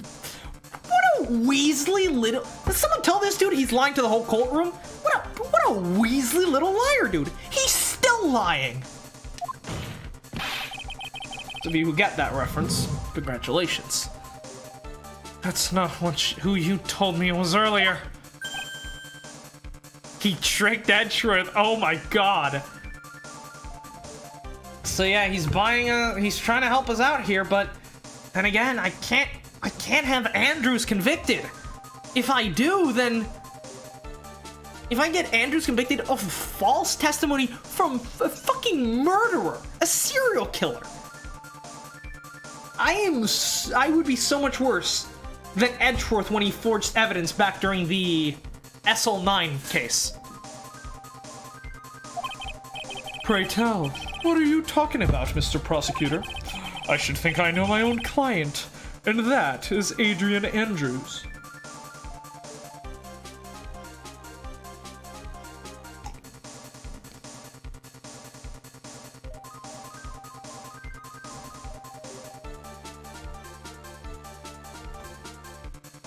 Phoenix, come on.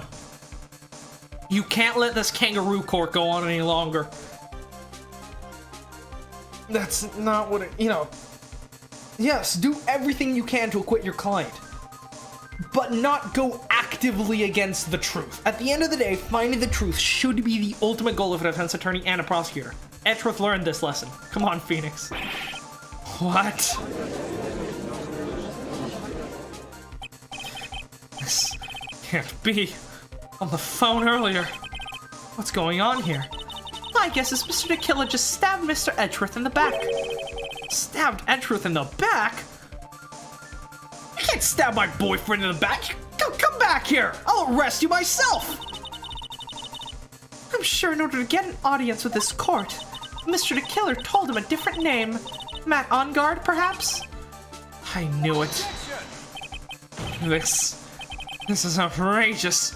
I was deceived, blindsided, and quite possibly bamboozled.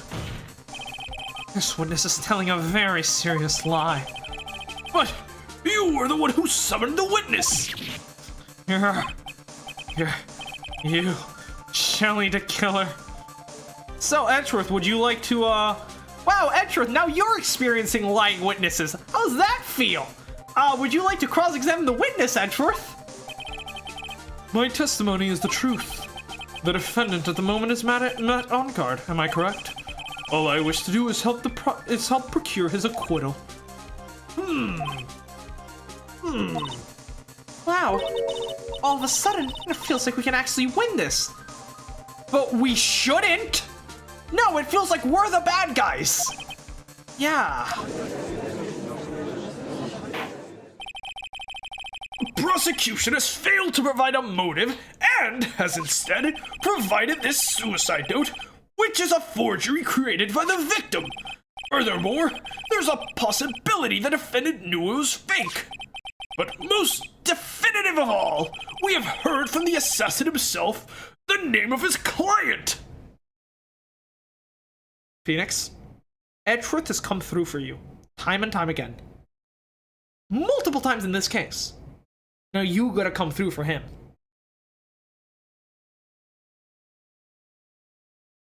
Are you willing to let Matt Engarde go free if it means Maya is safe? Mr. the Killer's client, who requested the murder, was not the defendant at all. No. With all this evidence, it is obvious to me that this means that Mr. Matt Engarde. Okay. If this is as I think it is, and it's supposed to be mirroring some of the earlier cases in the games, it usually gets to the point where the judge is about to get the say the guilty verdict, and then Edgeworth comes in with an objection out of nowhere, and it's like, no, we need to cross-examine this witness more. Like, for example, during the, what was it? Turnabout Samurai? Yeah, Turnabout Samurai, when we were, because he brings out the producer, she lies through her teeth, and then the judge is about to say guilty, but he's like, no, I wanna rip her apart. So now, if this is following the structure I believe it is, this is time for Phoenix to jump in and help Edgeworth's case. Is innocent. I seem to have caused you all a bit of confusion. Please, continue your discussion, and call me when you have reached the verdict. Bailiff, please bring Miss Adrian Andrews in immediately. Now, with the way this is going, Engarde will be found innocent. This may be our last chance to save Maya. Yeah, but Edgeworth is right. The killer is lying. And Engarde, my client, I know he's guilty. Can I live with myself if I win this? No, but maybe if I have some tea, I might. I might numb the pain.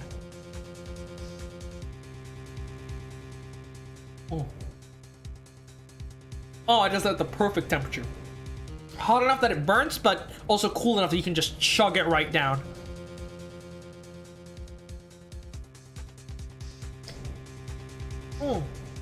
Oh, delicious.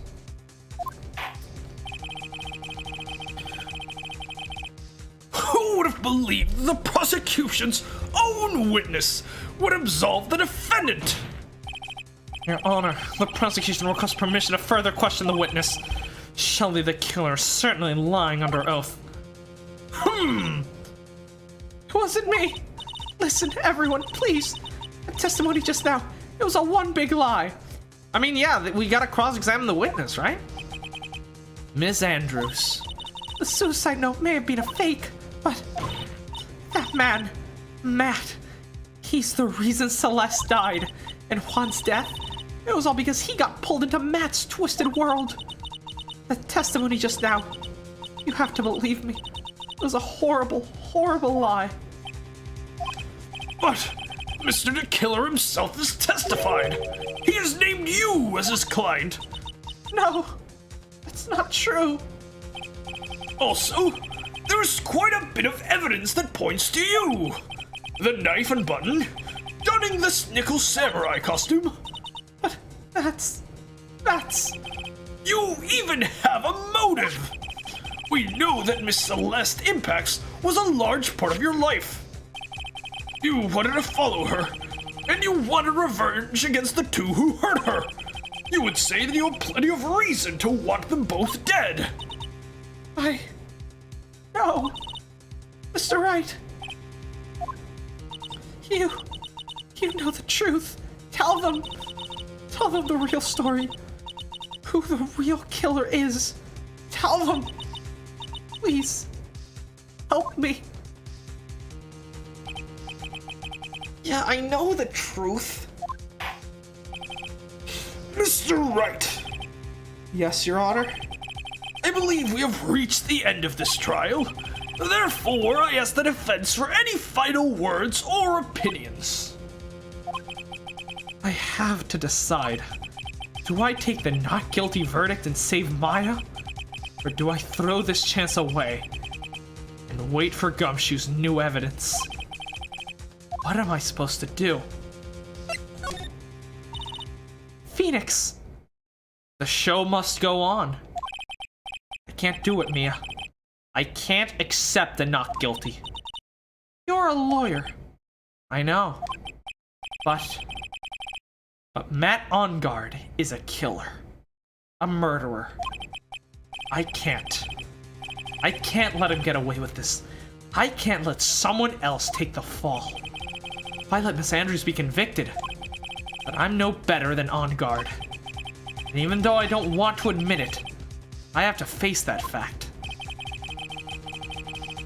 That it is because of Edgeworth that I know the real truth. He could have gotten Engarde convicted so many times over, but he never took a single one of those chances. If I take this verdict right now, I'd be betraying his trust. His trust? Never thought about it until now. I trust him? Of course you do. Yes, you do. Mr. Wright, your opinion, please. The defense requests that we allow the further questioning of Mr. the Killer. Am I hearing you correctly, Mr. Wright? Right. But... The witness has cleared your client through his testimony. Your job here is done. I'm not done yet. To see through the witness lies and find the truth? You know, make up some bullshit about a perfect case, why don't you, Phoenix? Like Edgeworth and Von Karma do. That is my job, Your Honor. There's still more evidence to look at. And I'm sure that once those pieces arrive here in this very courtroom, a miracle will occur. I'm just imagining Edgeworth just sprinting down the street trying to get here as quickly as possible with like a big box of evidence. Very well. The trial will continue. Mr. Edgeworth, please re-establish the connection with Mr. the Killer. If I had to guess, 1 more hour, maybe? Right away, Your Honor. Looks like 3 hours was the perfect estimate. Has a verdict been reached? Before that, we would like to talk with you a little more.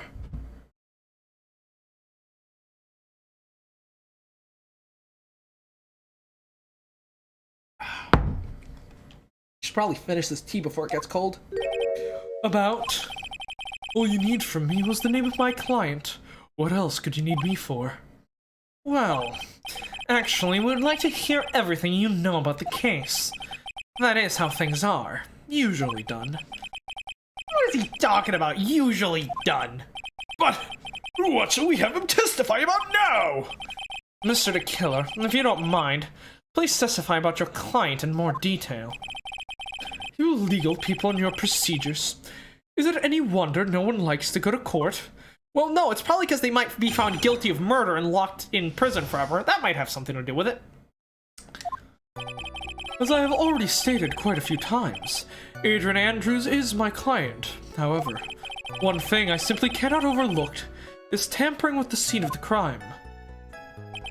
My client is to frame another for the crime, while pretending to be the first person to discover the body and enter the scene.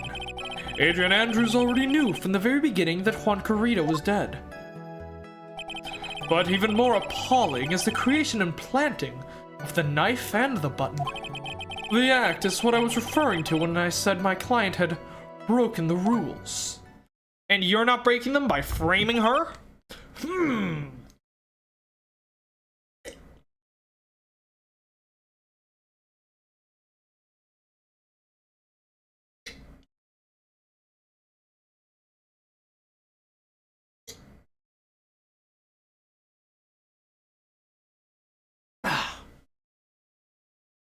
Down the hatch. It's a most unexpected turn of events for, fifth, sixth time I've lost count. My throat feels better already. However, this time, everything has finally been revealed. Just a second, Your Honor. Yes, Mr. Edgeworth, We still have the cross-examination to do. but you don't need to question testimony like this, do you, Mr. Wright? Your Honor, the defense will question the witness. As if I have a choice here. Huh? Why? What this witness has said is nothing but beneficial to the defense's case. If you scrutinize the testimony, then I'll expose the lies. In that oh-so-beneficial testimony, I suppose. I don't understand what's going on anymore. That makes two of us.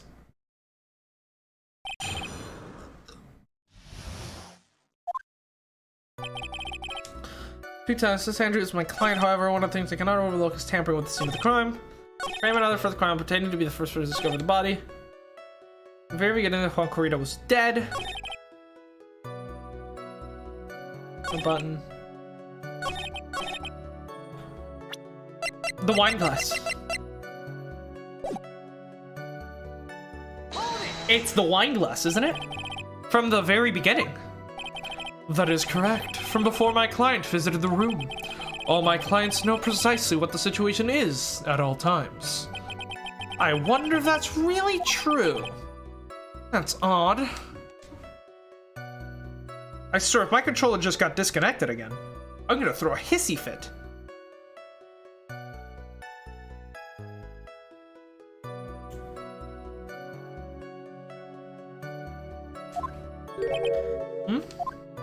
Yep. Knew Juan Corrida was dead from the very beginning. You can see a lot of camera magazine, flipping hotel guide map, empty guitar case with the wine glass. It has to be the wine glass.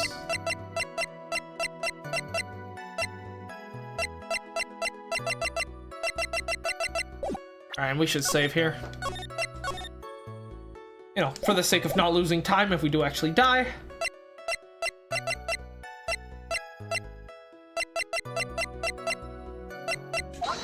Yep, it was. Thank you so much for taking the time to testify, Mr. the Killer. What is the meaning of that attitude? We are co-workers, technically, you know? When Adrian Andrews entered the victim's room, your client had no idea that Juan Corrida had been murdered. But how? How do you know that? From this wine glass, Your Honor. The glass. Mr. the Killer's supposed client thought Mr. Kurita only fainted, which is why this glass of tomato juice was poured for the victim. Isn't that just a part of Adrian Andrews' calculated plan? That is not possible, Your Honor. Yeah, because if it wasn't for that wine glass, we never would have been able to place her at the scene, and Matt would have been found guilty yesterday. This glass bears the fingerprints of that person. Had this been planned, they would have never left their fingerprints behind. I see your point. Mr. Edgeworth, what is your opinion? Strangely enough, I had the exact same thought right now. Witness, how do you explain this strange phenomenon? Isn't it a waste of time to talk about such a minor detail? Oh, he's stumbling. We got him stumbling, boys. It's not a very important point anyways, correct?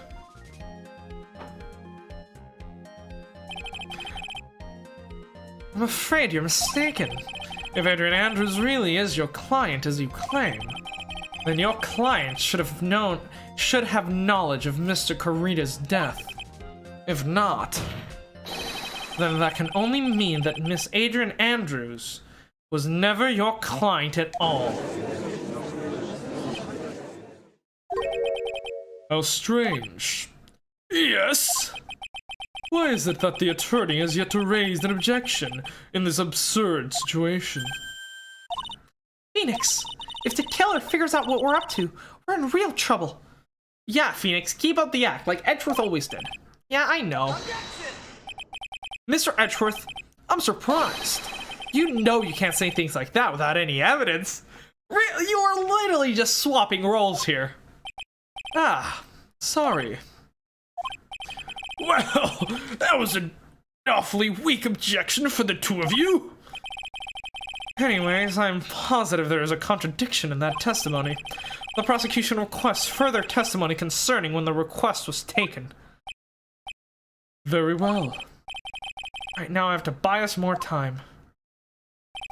While we wait for the items the killer left behind to get here, I just know that the very outcome of this trial lies with those items. Alright, before we do this, I gotta go pee real quick. Because I had too much tea.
Alright, let's continue.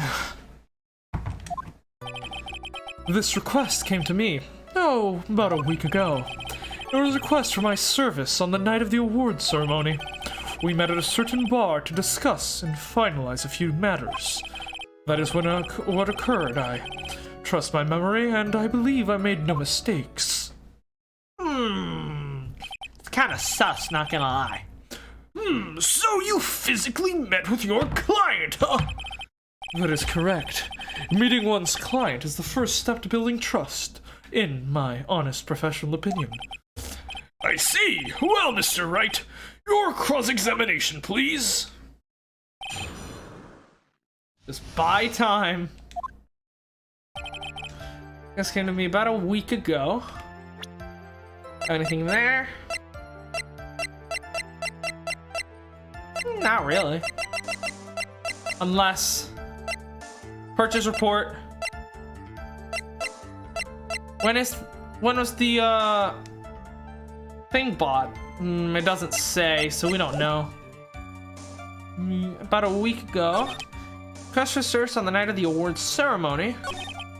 A certain bar to discuss and finalize a few matters. Heard, I trust my memory, I believe I made mistakes. Alright, would you like to tell us what these matters were? So you physically met Adrian Andrews, correct? Of course, I did. What was that? What was that brief pause? Witness, I would like for you to give us a few more details. I always meet my clients as a matter of principle. I have never taken a request by telephone or mail. And why is that? That's because I value the trust between a client and myself above all else. Oh, truly excellent customer service here. And the only way to establish that is to speak to my client while looking them in the eye. Well, Mr. Wright, was the testimony just now of any importance? Not really. My he met his client is not important, and that wasn't the point. Witness, please stop sidestepping my questions. What do you mean by that? My question was, did you really meet Adrian Andrews in person? I have already told you, Mr. Wright, I did. I was only through talking with him face to face that I began to trust him. You're such a bad liar, dude! You can't even get the pronouns right! You'd be... Damn, man! Thought we were more accepting in 2020. That's when I thought I can trust this person as a client. It's true what they say about talking face to face. Well, Mr. Wright, was the testimony just now of any importance? If I heard what I think I heard just now, then I think I've got him. Your Honor, I believe the testimony just now was of utmost importance. Huh? Really? If that's the case... Witness, please include your statement just now in your testimony. Very well.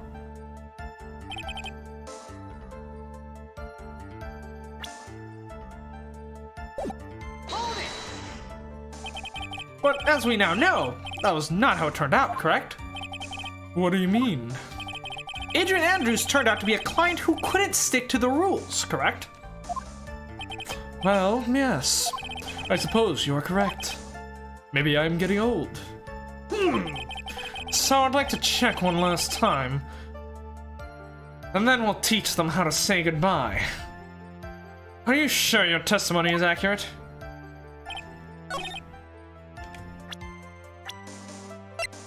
Adrian Andrews is a woman.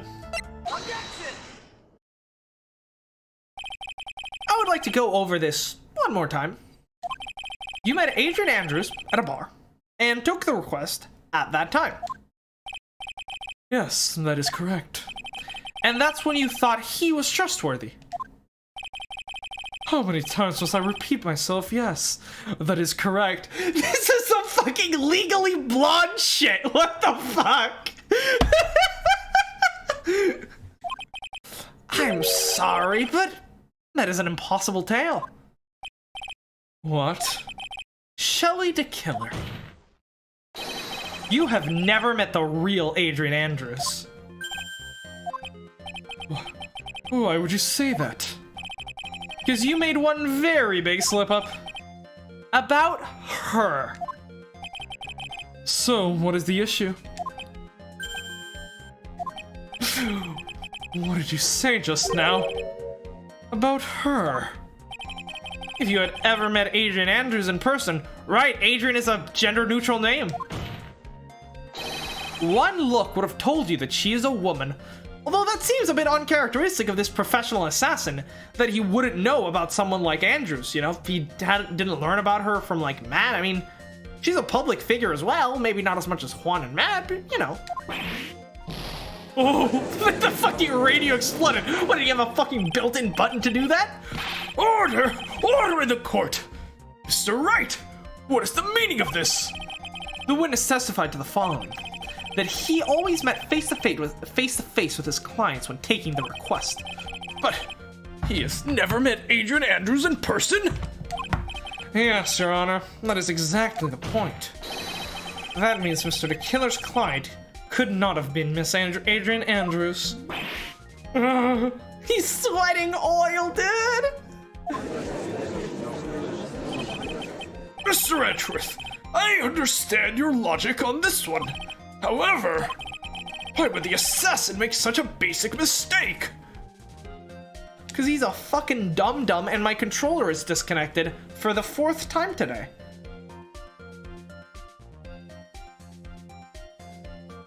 What is going on here? Is there so much interference? I believe it has to do with her name, Your Honor. Her name? Yes, Adrian Andrews is, without a doubt, a very androgynous name. Yes, I see.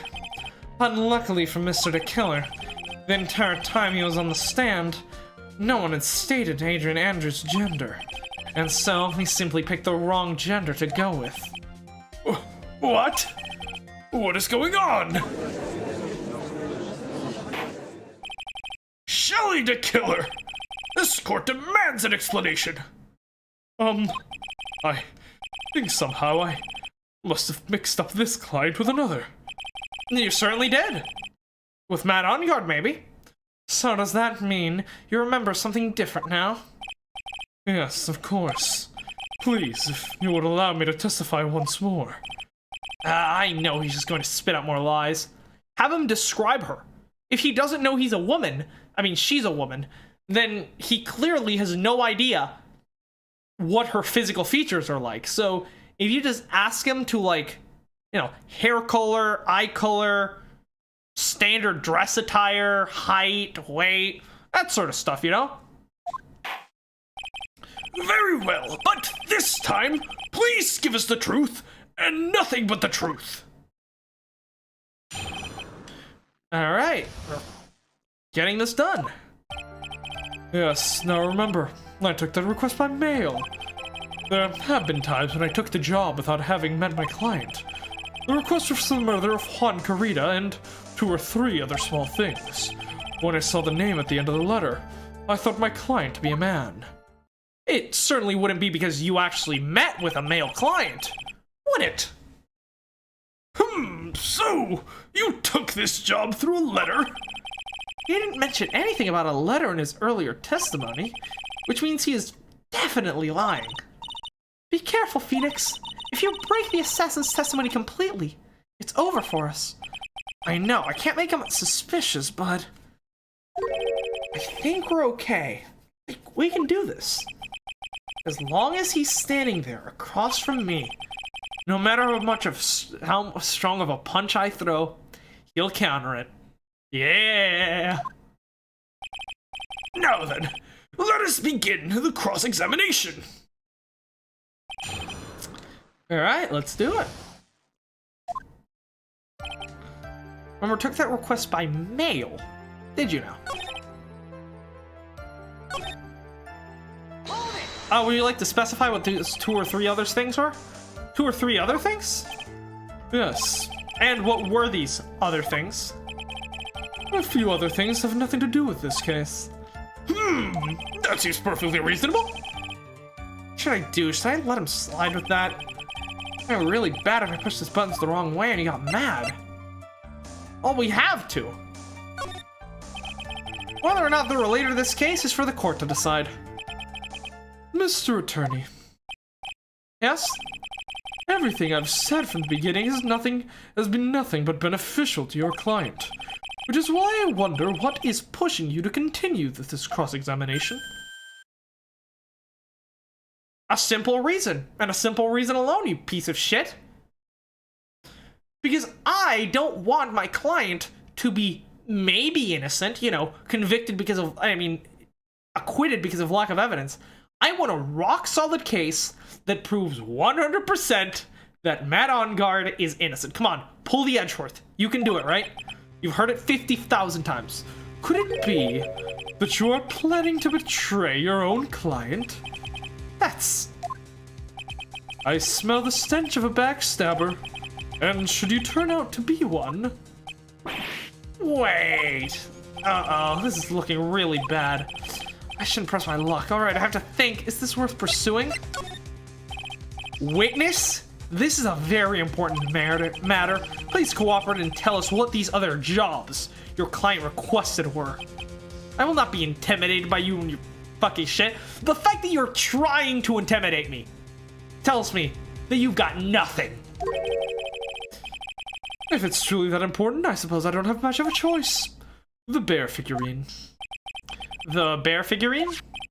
After the assassination of the target, I was to find that figurine. I was told that this job was just as important as the actual killing. And where was that figurine? It was inside Mr. Kurita's suitcase. Then what did you do next? I handed it over to my client right away. You gave it to your client. Interesting. This information certainly sounds important to me. Witness, please include what you just stated in your testimony. As you wish. And give it to Adrian Andrews.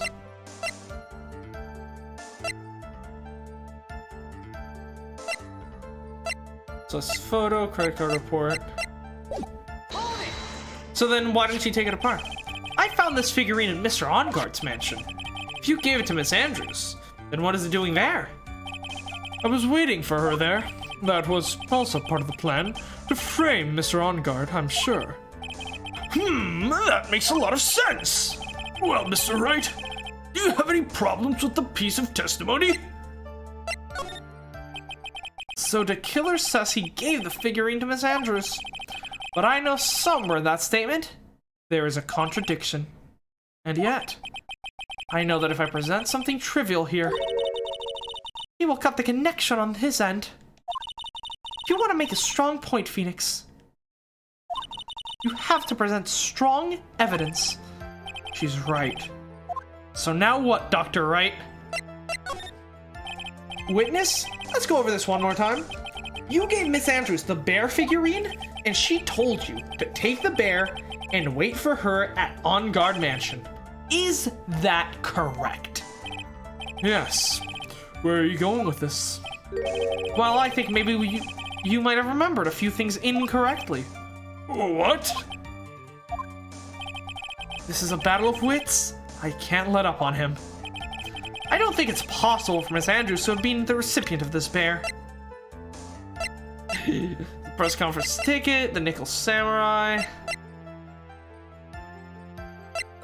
Transceiver, the camera, magazine, the guide map, the guitar case, the wine glass, crime photo. Nothing important. The button, the suicide report, the autopsy, the knife.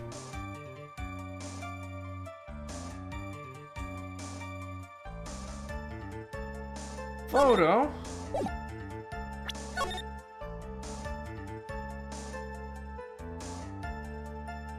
The full costume, or is that missing the left mechanical arm?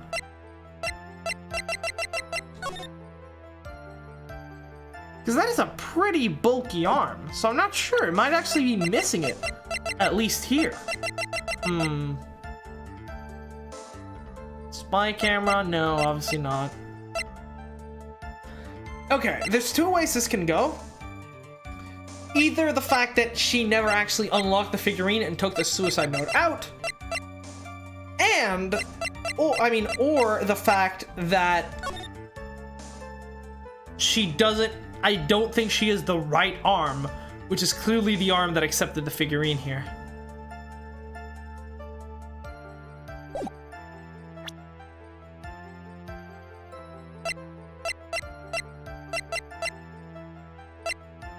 Let's try the suicide note, I guess. Take that! Shelly the Killer. If you had really given this bear to Miss Andrews, then this item should not have been inside it. This item? I see where you're going. Yep, that's where I'm going. Where is everyone going? Do I need to pack a suitcase? We're going swimming with Chief Gant. He recently got, you know, he's got like a recreational day, like out of prison, like this upcoming weekend. Your Honor, please think back to Miss Andrews' testimony. He invited us all, to go up north to swim. I was going to burn it, for her sake. If even for a single minute, this bear had actually been in Miss Andrews' hands, I'm sure she would have taken the suicide note out and burned it. Order! Order! Order! So, where are you? That's where you two were going! Some of the very fact that the suicide note was still inside the bear, it tells us that your client didn't know how to disassemble the puzzle. Which means...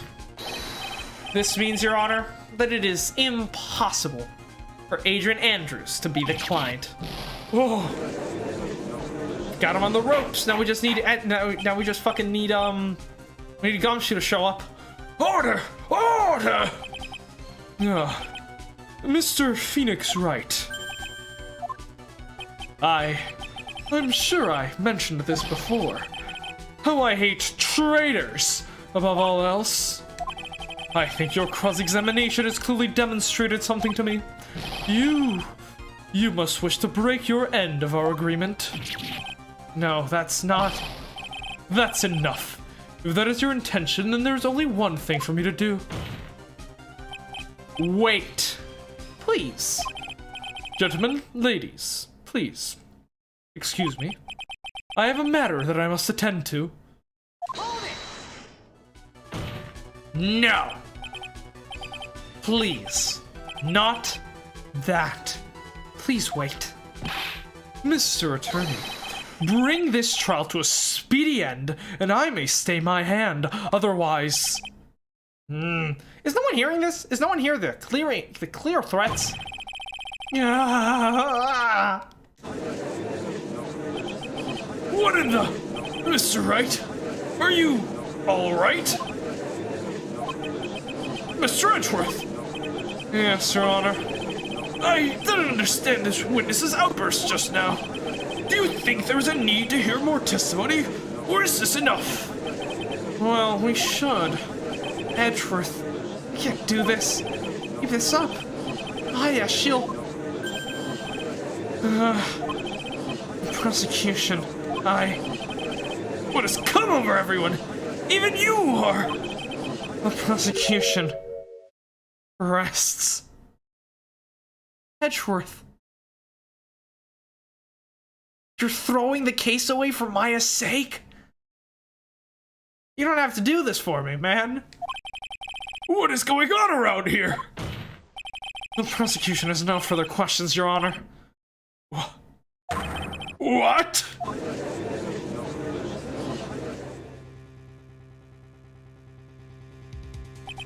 Gumshoe? Well, I never thought I'd see the day. It's the most unusual situation. If the prosecution rests with no further questions, then the prosecution has failed to uphold its stance. If that is the case, then even though I am reluctant, I must believe that Mr. the Killer's testimony is accurate. That would mean that Shelly the Killer's client is... Adrian Andrews. Edgeworth. You know, I really appreciate it, but... the truth must come first. That's what you taught me. Mr. Wright, Yes, Your Honor. if I end the trial here, right now, then your client, Matt Engarde, would be declared innocent. And in his place, Adrian Andrews would be charged with murder. Miss Andrews, charged with murder? I mean, not really. Her trial is still upcoming, you know? I mean, Matt would be free forever because of the right to, you know, the right against, double, what's it called? Double, huh? Double Jeopardy, that's the one. Yeah, so he can't, so there's still gonna be a trial for her, and we can prove her innocent without retracting Matt's verdict, but that's really the issue. It's not, yeah, the fact that Miss Andrews won't be found guilty, that's fine, but the fact that Matt won't be, that's the real question here.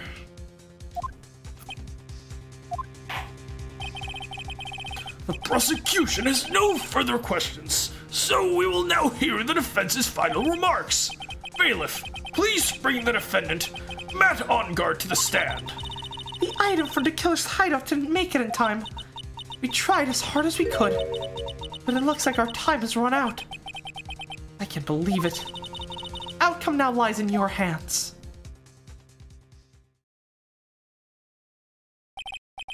Dude, did the old guy finally decide? Edgeworth was willing to throw away the whole case for us. I can't let this happen for his sake. To be honest, I can't think of you as a truly innocent and good person. It's, you know, Edgeworth is putting this on our hands. He's trusting us to see, you know, continue it as we see fit. We can't betray that trust. You have done enough evil to drive a woman to suicide. But, at least on the charge of murder, it would appear that you are innocent.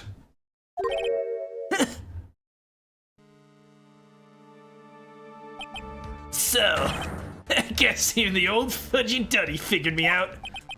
Mr. Engarde, what an atrocious lawyer I have. Giving his own client up like that, and then refreshing like a spring breeze crap. It's just atrocious, don't you agree? Anyway, let's get on with it and pronounce me innocent already. Right, Mr. Lawyer?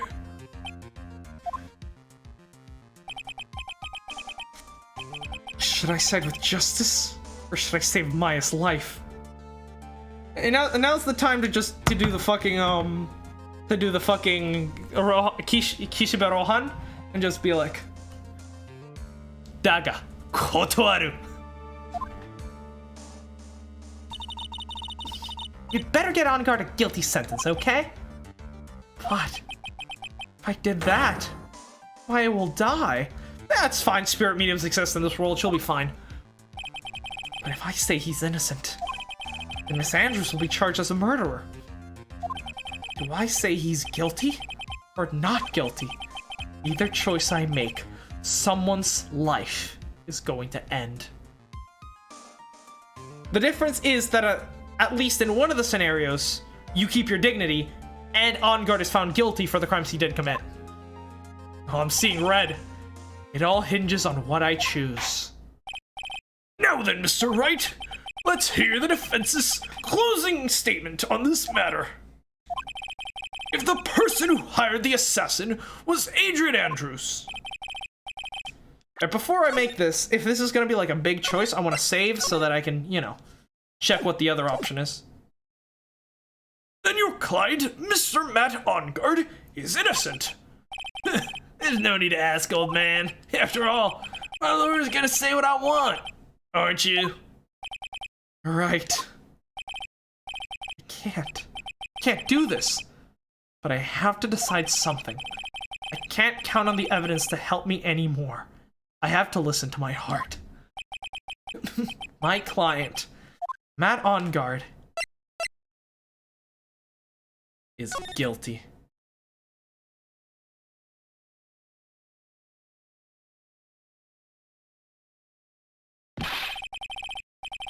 We are waiting for your answer, Mr. Wright.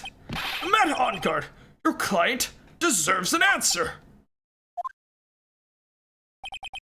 Maya, I'm sorry. Matt Engarde. Objection! What? Francisca von Karma? How did you slap me before you opened the door? fucking spectral whip. Beach Boy! What are you? Ow! You see now, don't you, Mr. Phoenix Wright? This is exactly why you'd never take your eyes off that scruffy fool. Did you bring them, the final pieces? Do you have them? I forgot! I completely forgot! Franziska has a tracker planted on Gumshoe at all times! She's who Edgeworth called to get the evidence! Did you bring them, the final pieces? Do you have them? Alright, looks like we did it! We delayed long enough for Franziska to show up. You should know better than ask that, Mr. Miles Edgeworth. Von Karma's perfect in every way, except getting shot, apparently. The evidence is here in perfect condition. Don't worry about Scruffy. He's fine. His injuries are minor. Also, she's calling him Scruffy now. Did she pick that up from Pearl? All the items are inside this. What a filthy old coat this is! That's Gumshoe's. I can spot his tattered rags everywhere. I apologize for its ugliness, but there was nothing else to wrap the items in. I've fought long and hard this whole trial. All for what's inside this raggedy coat. I'm sure that inside that coat lies a crucial piece of evidence. Your Honor, inside that filthy, mangy, stinking, rotten coat are the defense's final piece of evidence. Your final evidence? Matt's like, what the fuck's going on right now, dude?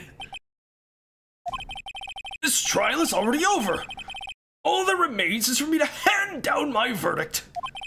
I do not believe that any evidence presented now would change the outcome of this trial. What? Objection!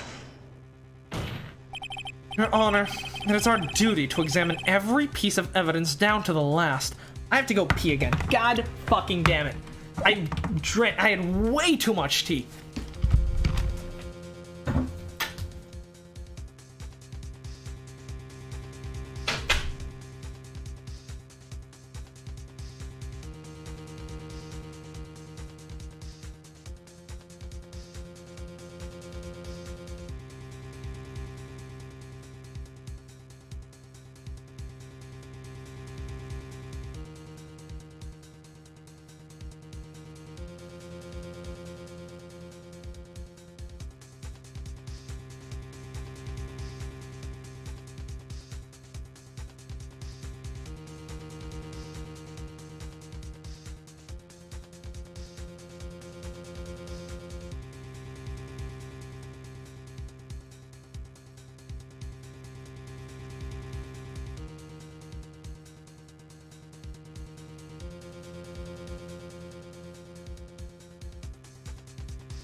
Alright, this is it.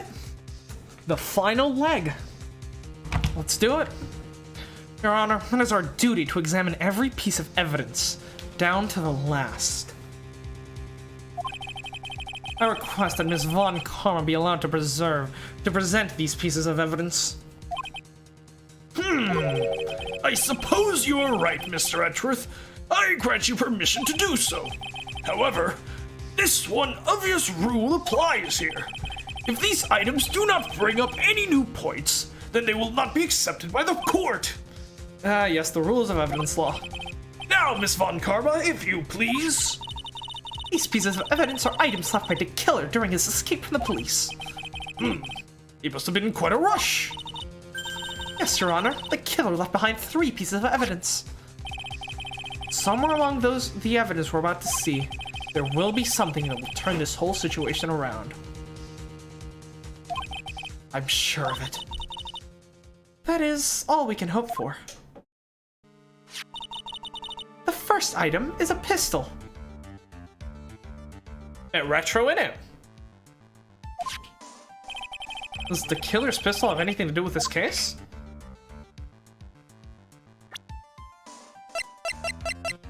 I can't think of any gunshot wounds. I mean, the cause of death was strangulation.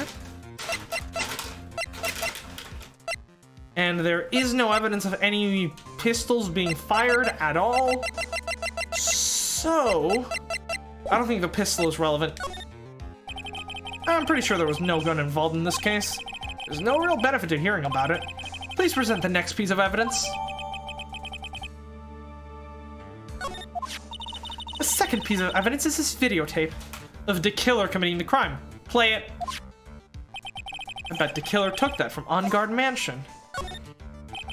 Have you checked the contents of the tape? Unfortunately, there's no time to. Oh, yeah. Do we have like a VHS player here?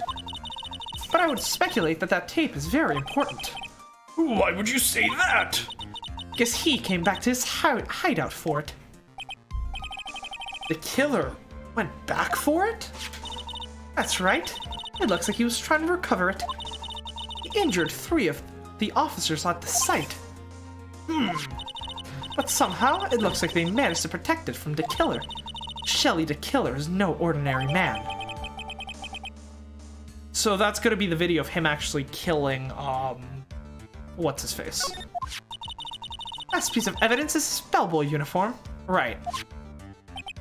Is that the uniform from the Gatewater Hotel? Was that used during the crime? I'm almost certain it was. There's even a pair of black leather gloves in one of the pockets. No doubt about it, the killer was wearing this on the night of the murder. There's one thing I found interesting about this uniform. And what is that? There's a button missing from the uniform. A button. It's a very unique button. I'm sure if we were to recover it, it would provide us with an interesting clue. Special buttons. Interesting. That is all I have to present, Your Honor. It's just as I thought. And what is that, Your Honor? I'm sure were we under normal circumstances, these items from Shelly the Killer's hideout would be very important clues. However, our question is not who did the killing. It is who is the client. Yes, that is correct. These 3 items do not tell us anything about that. Or do they?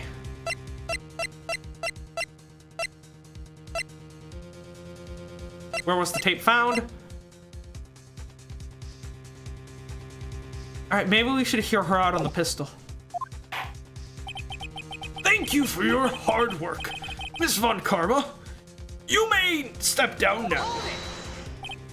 Wait, Your Honor.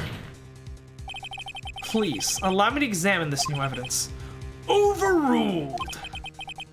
This court has all the evidence it needs to hand out a verdict. Wonderful. Absolutely splendid. This judge is such a brilliant man, isn't he? Here, I'll give you some brandy after we're done here. To commemorate the occasion. Is this the end? Phoenix! I knew it. There's no such thing as a miracle in this world, is there? I think you're wrong. I think they do exist. Well, the supernatural does exist, so not surprising. But you have to make that miracle happen. You've come this far. You can't give up now. But no matter how you think about it, it's... Mudada. Try. For my sake. Just think about it for a second. Muda, muda, muda, muda, muda. There are 2 ways out of this situation for us. 2. The first. Alright, if this is like a multiple choice kind of thing, I guess I should save. Make On Guard wish from the bottom of his soul for guilty verdict. Huh? The killer will always place his client's wishes first. If On Guard himself wishes to be convicted, then he will let his hostage go. That may be true, but that's asking to do the impossible. The second way. Force the killer to end his contract with On Guard. Right. prove that On Guard betrayed his trust. If we can play the tape, then that tape will prove that On Guard broke the killer's trust, meaning that we can acquit him. I mean, we can find him guilty without the killer getting mad. If the killer were to no longer think of On Guard as his client, then he would let Maya go. Mia, that's even more impossible. He's the man who values his duty towards his clients above all else. I know both of these seem like impossible feats at first, but if you can make either one happen, it would truly be a miracle. Problem is, Judge has already said he doesn't need any more evidence. The piece he was just shown, he's not accepting them. Phoenix, think things through from the other side. Isn't that what has always worked for us? The other side. Wait, does she mean to turn things around? Phoenix, the judge says he doesn't need the evidence. If that's the case, then who does need it? Shelly, the killer. The person who needs the evidence. The defense, prosecution, and judge.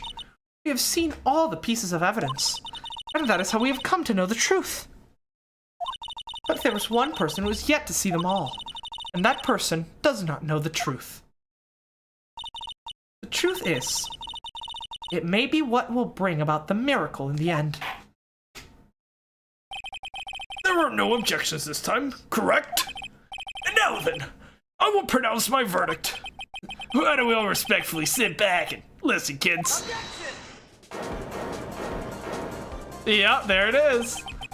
I have already told you, Mr. Wright, this court does not need any more evidence. I am not saying it is us that needs the evidence, Your Honor. Then you want to show the evidence to that person? Yes, Your Honor. Please, Your Honor. Mr. Wright, for you to ask with such passion, I will grant you one chance. One chance. Please show your evidence to who you think is the right person. That's impossible. To turn this situation around in one try.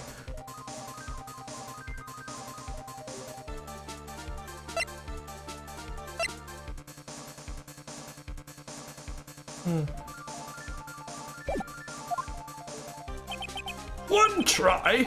That is all I will permit. I have to try and remember everything that has happened up to this point. Think, Phoenix, think. There must be a way to save Maya while taking On Guard down at the same time. Now then, Mr. Wright, let's not waste any more time. Who would you like to show the evidence to?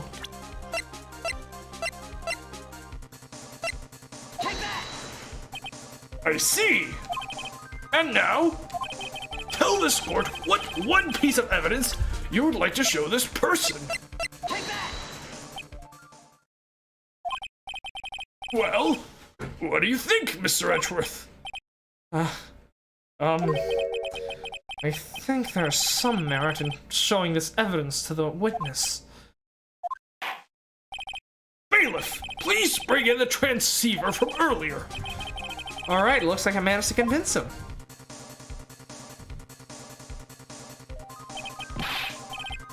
Maya, she's okay, right? Didn't I tell you to concern yourself with bringing about a speedy end to this trial? Now, if I understand correctly, you wish to show me one piece of evidence. Yes, one is all I need. I have here a videotape. It was found at your hideout. I heard you injured 3 officers in your attempt to get this back. That was most regrettable. However, it was an order from my client. I was told to protect that videotape. That was the third demand. Right, protect it and not look at it. I thought so. I'm afraid I seem to have failed in that regard. Do you know the contents of this tape? I was certainly told by my client not to watch it, so I have absolutely no idea. Actually, you are on this tape. Say hi for the camera. Me. There was a video camera hidden at the scene of the crime. Your actions were being recorded. What? Is that true, Mr. Wright? Who was it that planted that camera? Oh, the only person who would place the camera at the scene of the crime would be your client. Naturally. That was Adrian Andrews? Be quiet and listen, Your Honor. Yes, sir. Your client specified a place and time for you. Isn't that right? Yes. That was so they could film you. I had no idea. Mr. Wright, why would my client do such a thing? I would like to know why. Why did Matt Engarde film the crime scene? The reason why he did it is my best ticket out of this mess. There's only one reason your client would secretly film the scene. Wanted to see Juan get his. Wanted to blackmail you, didn't trust your skills. Your client once told me something very interesting. We were talking about you. And this is what they said. Good job, Phoenix, right? Not revealing who it actually was that you were talking to. I'm a weakling. I don't believe anyone. Least of all assassins. Oh, come now, Mr. Wright. Assassins aren't above blackmail. Yeah, that's where the video comes in. For that, I can keep it at bay. Even blackmail him if I want. He's so wonderfully evil, isn't he? Your client didn't trust you at all. And the fucking, like, glass of, like... I have no idea. Just... He's got that classic movie villain vibe to him, and I love it. Although, to be fair, Chief Gant is so much more terrifying in every way. They were thinking of using this video to blackmail you. What do you have to say to that, Mr. The Killer? Oh. It looks like I was being deceived from the very beginning. Yes, by a natural. That is the kind of person they are. Your client is a person who would only thinks and plots on how to use people around them to protect themselves from any and all dangers that may arise. That is the true nature of your client. I have one question for the witness. Yes. You told us one thing numerous times during your testimony. You said that you detest traitors most of all. Yes, that is right. But what if the traitor was your own client? What would you do then? That's obvious. I would break our contract in that case. And then, that client would become my next target. Forget the honor of the Dick Killer name. For the honor of the Dick Killer name, even if it takes an eternity, I would follow that person to the ends of the earth to exact my punishment.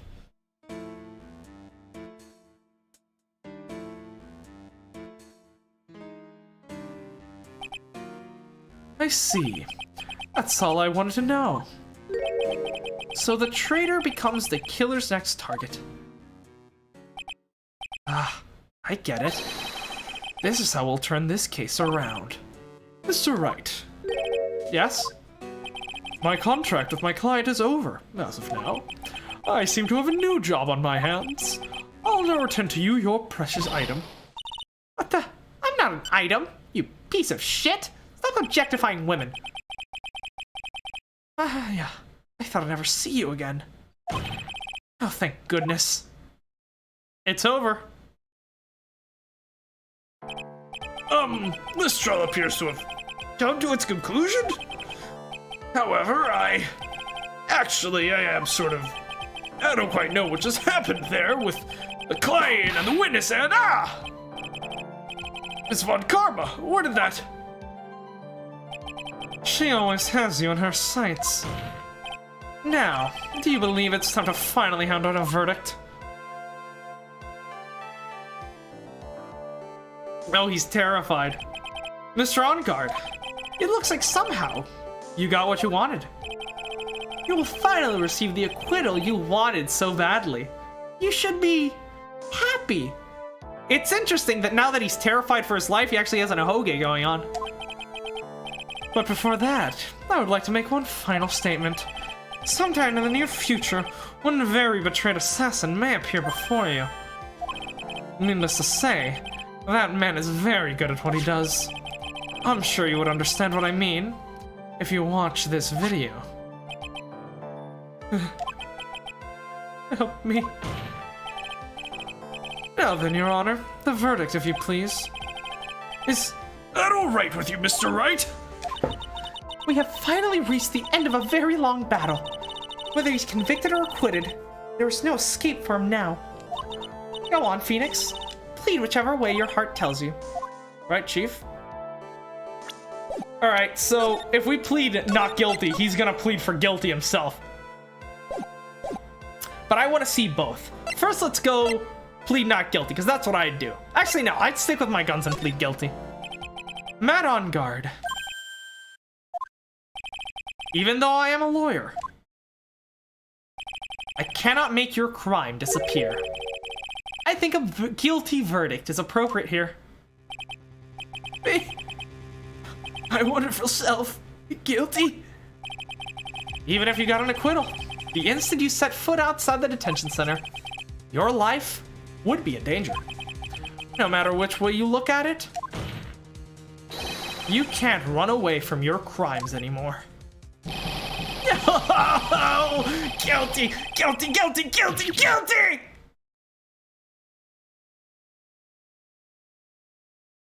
Okay, Shigaraki, calm the fuck down. As always, it looks like we have uncovered the real truth.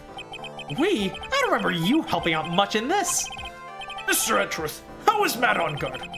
I have left Miss Von Karm in charge of his incarceration. Okay, we're done there. Right, now I want to see the other option.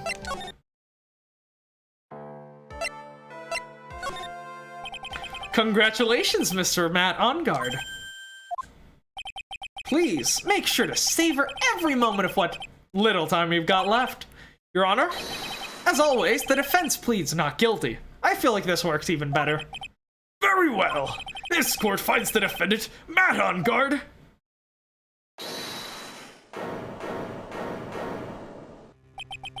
Please, Wait. What's the matter? if I get a not guilty, I'll be killed. I'm... No! Yep, and there he goes again. Get him to confess his own crime, of course. As always, it looks like we have uncovered the real truth. Yep, okay. I've left Miss Von Karm in charge of his incarceration. I'm sure he's getting a full-course meal of whipped leather right about now. Very good. That was a close one, wasn't it, witness? Yes, I plan to pay my debt to society for my own crime, Your Honor. First time I was called to the witness stand during the trial, all I felt was despair. Isn't this appropriate? So much despair being thrown around right now, and if you like despair, you should check out Danganronpa tomorrow at 6. I'm just saying. She must be talking about the time Edgeworth really went after her. I guess she's trying to forgive him for what he did? This witness, how should I put this? She has an illness. If you're going to say you would choose death, that is of no concern to me. But after that, when I was alone at the detention center, that's the first time I really saw myself for who I am. And today, when the two of you used your combined strength to convict Matt, I felt like I'd finally been saved. Wow, this is the first time I've ever seen her smile. Well, she smirked before. I am really happy that you two were in charge of this case. I really don't know how to express how I feel at this moment. This is the first I've felt comfortable with myself. Who I am. Thank you so much, everyone. Yep, this is how an Ace Attorney game should end. It looks like we have resolved everything at last. As for myself, I still think a few things I'm confused about. By that I mean the whole case. But everyone seems to be in good spirits, so we'll call it a day. I'm getting hungry anyways. And that is good enough for me. That is all. The court is adjourned. Honestly, I'm hungry too. I want to go eat dinner. March 23rd, 5:14 p.m. District Court Defendant Lobby, number 3. You were great out there, Phoenix. What I did out there was right, wasn't it? It's the first time you've not gotten your client off. You got them a guilty verdict this time, but you have to look past all that to what's really important. You now realize that there's something more than just getting a not guilty, right? Just like Edgeworth did. Yes, I understand now. Phoenix, think back for a second. Think to the moments before Miss Von Karma arrived with the final piece of evidence. Think about the incredible decision you had to make. Now then, Mr. Wright, let's hear the defense's final statement. I can't count on the yeah. Side of justice or save my life. We've already seen this. Client Matt Engarde is... Is he guilty, or is he not guilty? Those were your choices then. And your answer? Your answer spoke to what being a lawyer means to you. Right. Edgeworth! So, about that dinner date we were talking about when we were in court. Yeah, you up for tonight at, I don't know, it's like 7? It's 6 right now, so you good for 7? I know a great burger place. They also, for some reason, serve great wine. I have good news. Maya is now in safe police custody. Really? Pearls! They're telling us the truth, right, Mr. Edgeworth? Yes, she's quite safe. She is on her way here as we speak, in a patrol car. Ah, Mystic Maya is safe. You did it. You really did it, Mr. Nick. Ow, she punches deceptively hard for a kid. She does have, like, psychic powers and shit. I believed in you. I kept saying to myself, Mr. Nick will save her. Mr. Nick will save her. Ah. Thanks? Oh, What's wrong? Miss Von Karma. About earlier. Thanks, I guess? Ow! Are you still smiling, Mr. Phoenix Wright? You lost. Your perfect win record has now been crushed. Yes, I suppose no one in this room has a perfect win record anymore, and I think we're all the better for it. And yet, you are still happy. I don't think you'll ever understand, Miss Von Karma. How dare you? Don't worry. She may in time, after all. I was like her myself, until a year ago. Edgeworth. For my own personal victories, and for guilty verdicts. I used every dirty trick in the book, and so my win record remains spotless. But no one can forget the good old updated autopsy report, can they? A man appeared and stood fast against that selfish me. I fought him in my usual manner, and tasted my first defeat. I felt like I'd lost everything because of that. And yet that defeat only happened because you helped us out, didn't it? And then... it was my turn to sit on the defendant's chair.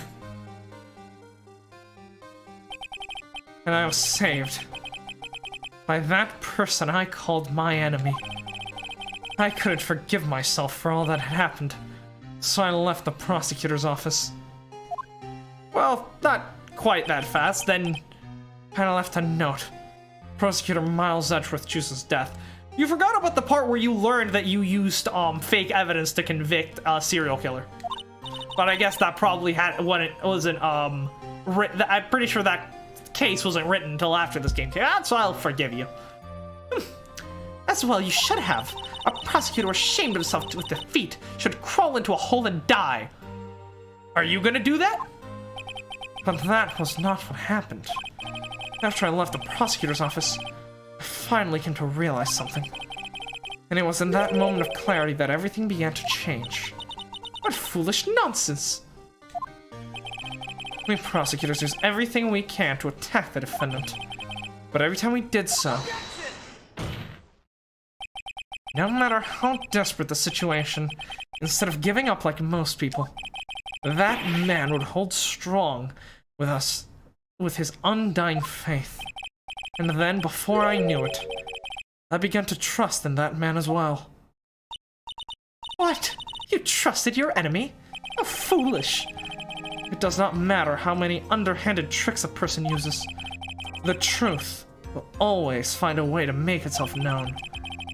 The only thing we can do is to fight with the knowledge we have, and with the knowledge we hold and everything we have, erasing the paradoxes one by one. It's never easy. We claw and scratch every inch, but we will always eventually reach that one single truth. This I promise you. The truth. Yes, that's the reason my prosecutors and defense attorneys exist. This is very much like the message in the later Danganronpas, isn't it? But I'm sure you knew that already, didn't you, right? Truly echoing the words of, Who was it that said that you must find the truth regardless of whether it brings, hope or despair? That's why you couldn't forgive me.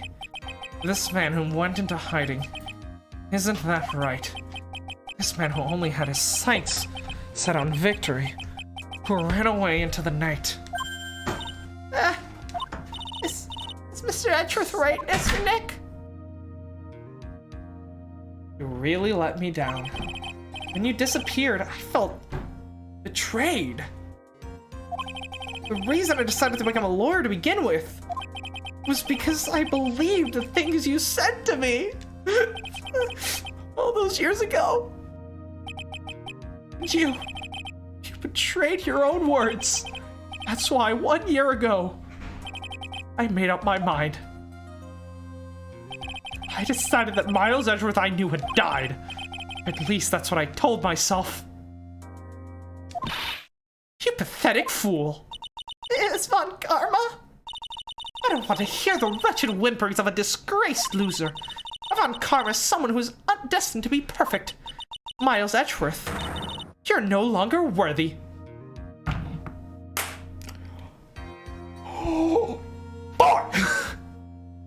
You don't have a perfect win record anymore. In fact, you've lost twice to me. So you're no longer worthy of being a Von Karma anymore. In fact, Edgeworth is much more worthy. You're no longer worthy of being a Von Karma.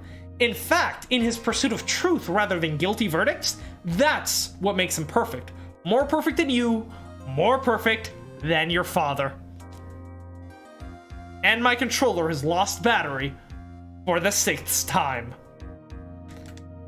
Sosoroze kore wa. Come on, connect, you fucking rusty tin. And neither am I. Ah, there we go. It's over. It's all over. Franziska threw something on the ground just now. This is an electromagnetic receiver. Is this the same thing she used to track Detective Gumshoe? I'll return this to the precinct later. There's something else. Isn't that Miss Von Karma's whip? I'll never set foot in another courtroom again. I'm sure that's what she's saying by this action. You should keep this, right? Okay? Nick! There she is. Maya! Maya! Mystic Maya! Mystic Maya! Why isn't Edgeworth in the group hug? Why isn't Edgeworth in the group hug? Oh, Nick, I knew you would come through. You got on guard convicted, like I knew you would. And on top of that, you even rescued me. Of course I did. You know I would never desert you. I almost did, though. But you sure pressed our luck this trial. You were really lucky to be standing here. Whatever, whatever. Look, it's over, okay? Besides, if I did croak, I would just come back and haunt you like a bad ghost through Pearly. That is true. Is it really that easy to do something like that? Thanks a lot, Nick. Don't mention it? Maya. Oh, Mr. Edgeworth. I'm relieved you're all right. Hey, it looks like you've made some real progress, Mr. Edgeworth. You're a real softie now. I suppose I'm a little different from who I was a year ago. Hey. Who's hungry? All right. I think it's time we got out of this depressing place. Huh? Where are we going? Food, Nick! Food! Grub, chow, I'm starved. No! Me and Edgeworth have a date. Do not get in between this. I'm so hungry. Even you look like a nice juicy burger bun to me, Nick. I'm not a shortcake. I'm Chiaki. Dang it, Rompatoo. You think I look like a burger? I'm a prime rib at least. Yeah, ribeye pretty good. My best, Mr. Edgeworth, please. If you insist. Alright, so, how about we hit our usual burger joint? Don't be silly, Nick. Huh?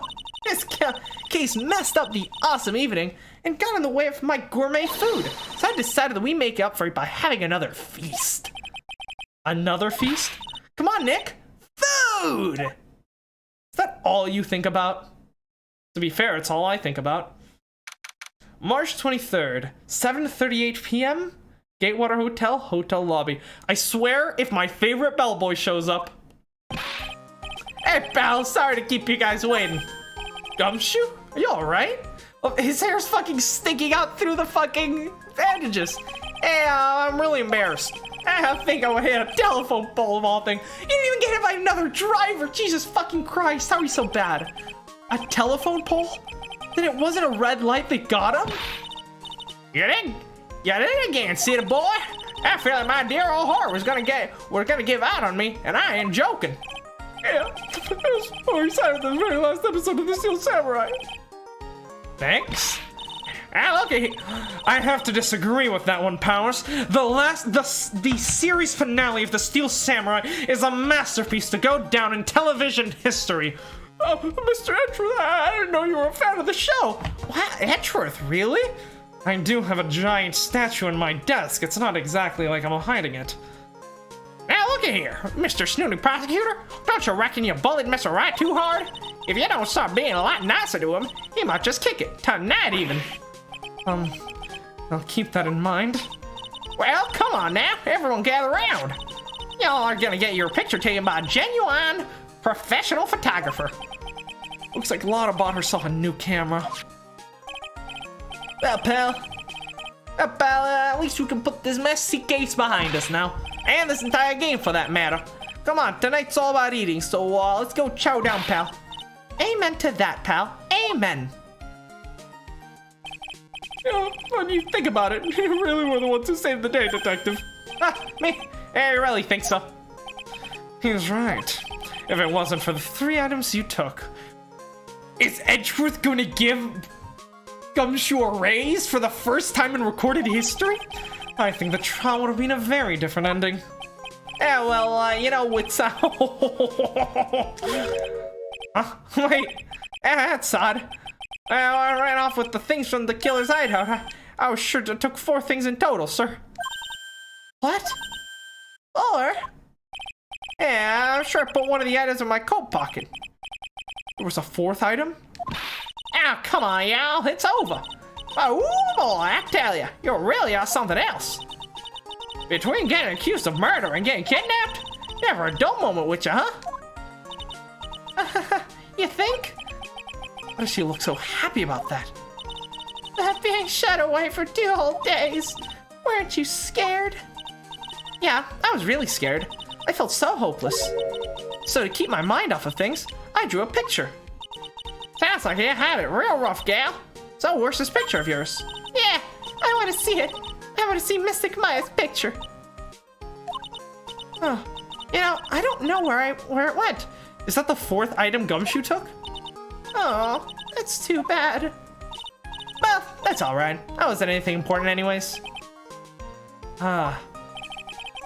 It sure is nice to finally see them both smiling again.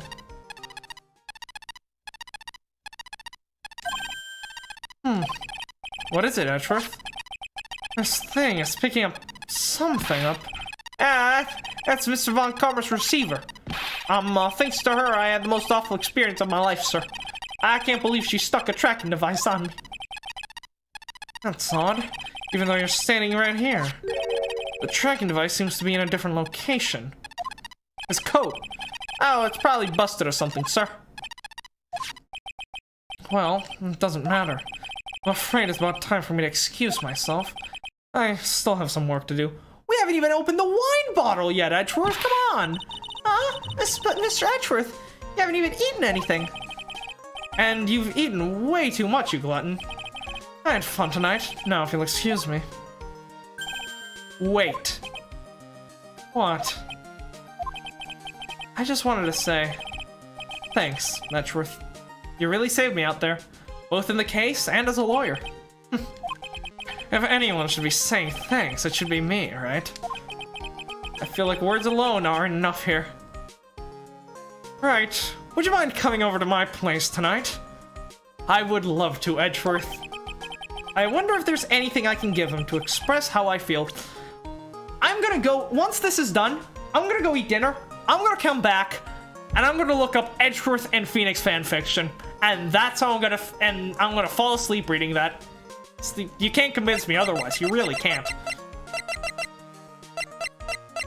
To express how I feel.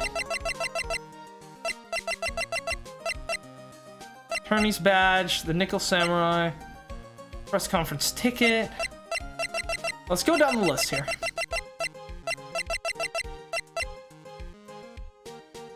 Karma's whip, the bellboy uniform, pistol.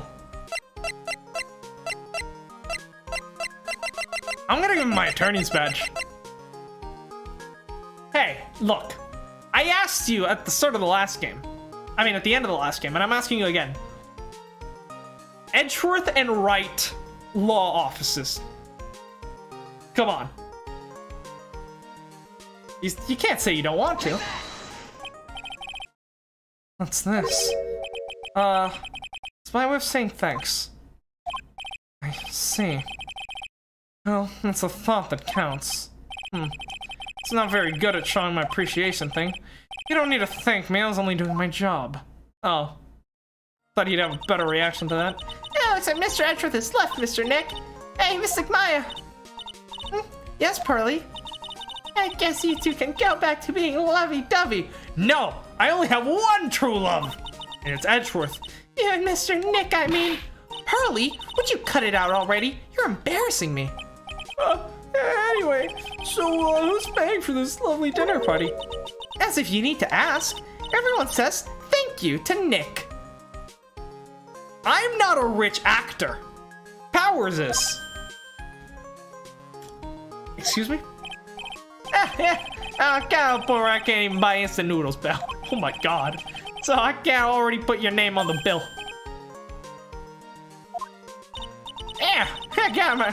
I got me a situation just like that myself. There's camera shots in this hotel, see?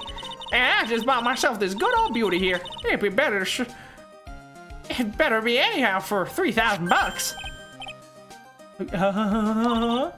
Actually, I reckon you bought it for me since it's on your tab and all. Isn't this great, Mr. Nick? Yeah, Nick? Why do I suddenly feel like screaming inside?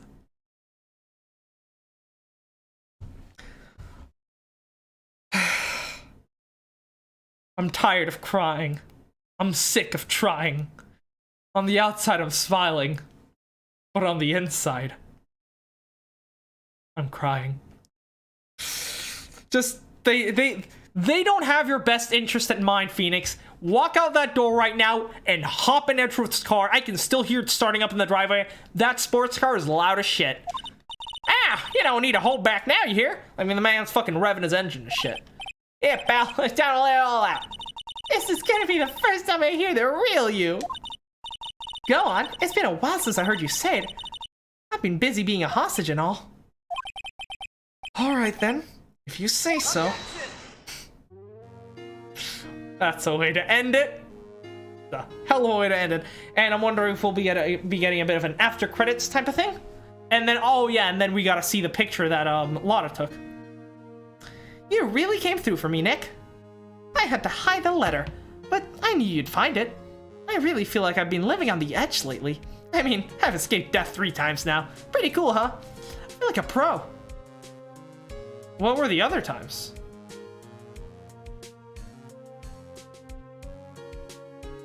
Tatsuro Iwamoto. I'm so happy that you can save Mystic Maya, Mr. Nick. I'm so happy for the 2 of you.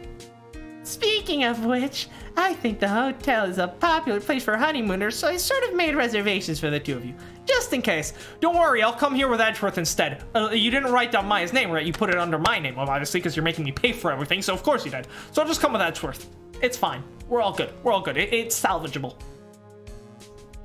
Well, pal, it looks like I'm back on the force again. Mr. Edgeworth had a long talk with the chief, and he got me reinstated for my sake. I already said things like, letting that one go was bad for all of society. I knew it. Crashing headlong into everything is the only way to live, pal. Yeah, you are a menace. It's a menace. Seiko Takeda and Shigeo Endo. Oh. Maggie Bird, I'm retiring this unit from Rasmus today, sir. I'm gonna be a waitress from now on. I don't remember my voice for her.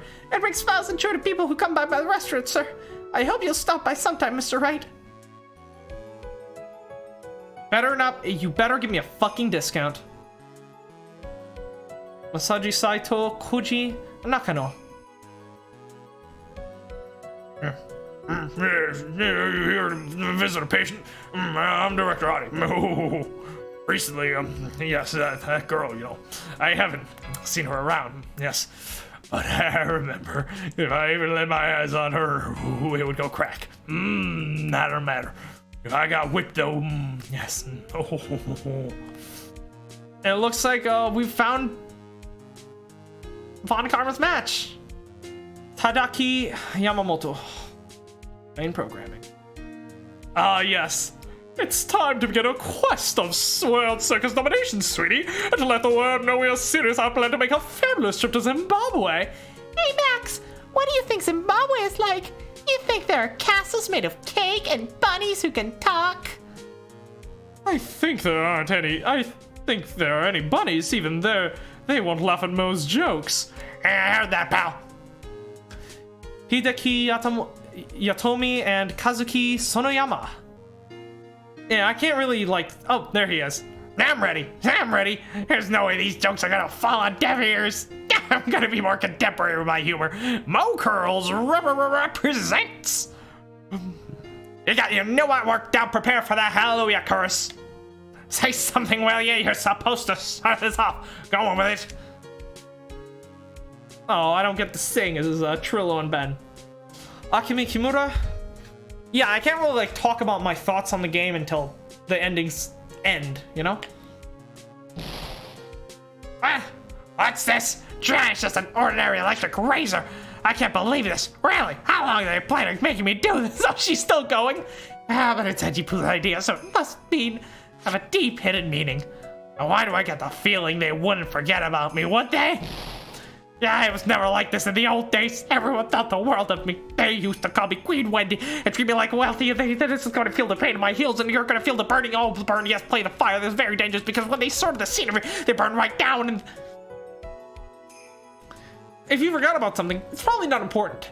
Katsuki Marunga and Hiro... Fuck, I can't read that. Kumiko Suekane and Yuruki Suwabe. I appreciate everything you and Mr. Edgeworth did for me from the bottom of my heart. Oh, that's right. I received a letter from Miss Von Karma.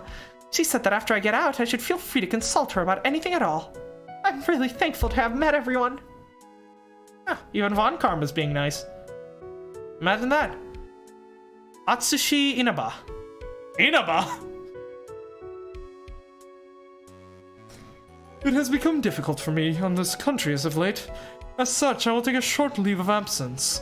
If you would like to request my services, please be sure to visit my homepage. May we both be blessed with longevity. Oh, self-destruct, of course. Makes sense that it would have that feature. Shinji Mikami. Do you see that, Shinji? Persona 3 is a masterpiece. Alright, are we done here? Oh, no, we of course, after credit scene, right, I forgot we have these. March 23rd, 9:42 p.m. International departures, gate 12. Europe. Huh. Where are you going, Franziska? How did you know I was here? And this. That's... I heard you were planting things on a certain person. Things like tracking devices in his coat, for example. That's just like you. I only planted it there because he was always wearing it. This filthy, drab coat of his. I don't know how it ended up in my luggage. Fuck it. Fuck this controller, honestly. But it's going in the trash, I promise you that. Like the Splenda from my mouse pad.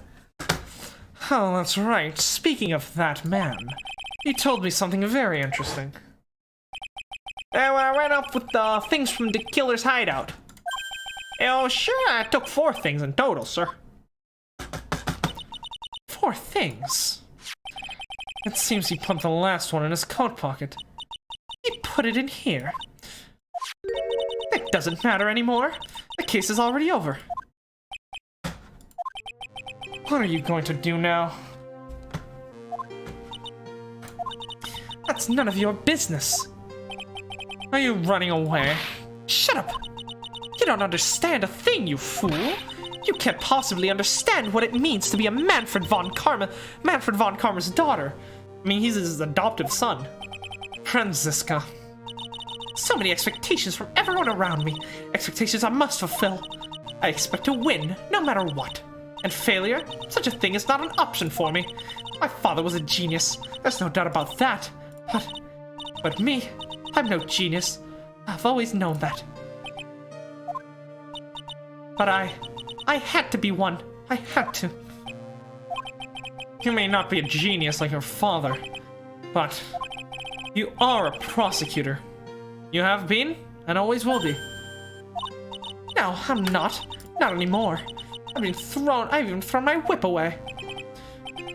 Right. Oh, we're playing as Edgeworth right now. You're supposed to give me the whip. Oh! I wanted to give you the attorney's badge. You haven't changed a bit. You've always left me alone and walked ahead without me. Miles Edgeworth, I've always hated you. And then, finally, my chance to take my revenge on you arrived. If I could win against that man, if I could make Phoenix Wright bow down in defeat, then this girl you left behind would have risen higher than you. And yet now you never will be. Because Edgeworth has defeated me. In a case. That was supposed to be my revenge. Actually, if you hadn't gotten shot, you would have beat me in that case. I see. You know, I can't do it. I can't change who I am. I can't throw away everything I've been until today. I believe you can. Just like how Adrian Andrews did. Adrian Andrews? You were going to use her during the trial, right? But you were dependent on your father by using his tactics. Isn't that right? Today, you chased after me, after I'd left you behind all these years. And that's why you were standing here now, side by side. But I have no intention of stopping. If you say you're going to quit your walk down the prosecutor's path, then this is where we part ways, Franziska von Karma. Oh, Franziska von Karma. Oh. Seeing her actually like be sad. Oh, that just melts my heart. Oh, thing, I'm gonna walk in your shadow forever. Our battle begins now, so you better prepare yourself, Miles Edgeworth.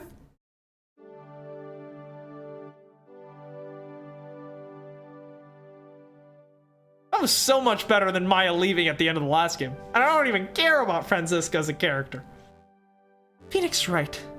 One day, someday, I'm sure we'll meet again in battle. Until then, this last piece of evidence that never made it to you, I'll take good care of this fourth piece, so I can give it to you, and at last we meet again. Do we get to see it? I'm guessing it's the drawing Maya made. That's a screenshot and a half. That's very good. Nick. How dare you defile my cards like that, girl? Farewell my turnabout. Achievement unlocked. You love to see it. That it? Exit to menu? It is. And there is no fifth case, just to make sure. All right, this is it. That was great. Not as good as the first game, not by a long shot. Von Karma wasn't exactly as great as a character as Edgeworth was, and the final case was amazing. Like, on an emotional aspect, it was definitely the best case, but just overall, like, the actual evidence and, like, the investigation, I still think Rise from the Ashes beats it out. So, yeah, I don't really have much to say. I mean, I loved this. It was a great experience, and honestly, I'm kind of glad to be taking a break, because my voice won't forgive me for doing this shit.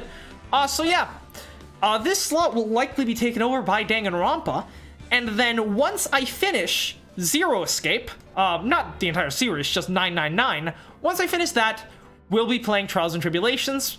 But until then, this is it for Phoenix Wright Ace Attorney. Thank you for being here. It's been a pleasure having you for this entire series, and if you've been here since the beginning, for both games. And I'll see you tomorrow for Persona 4. And, you know, if you're new, sure to subscribe, because we stream, I want to say roughly 3 to 4 times a week. It's usually about that much, so, later, guys. Have a good one.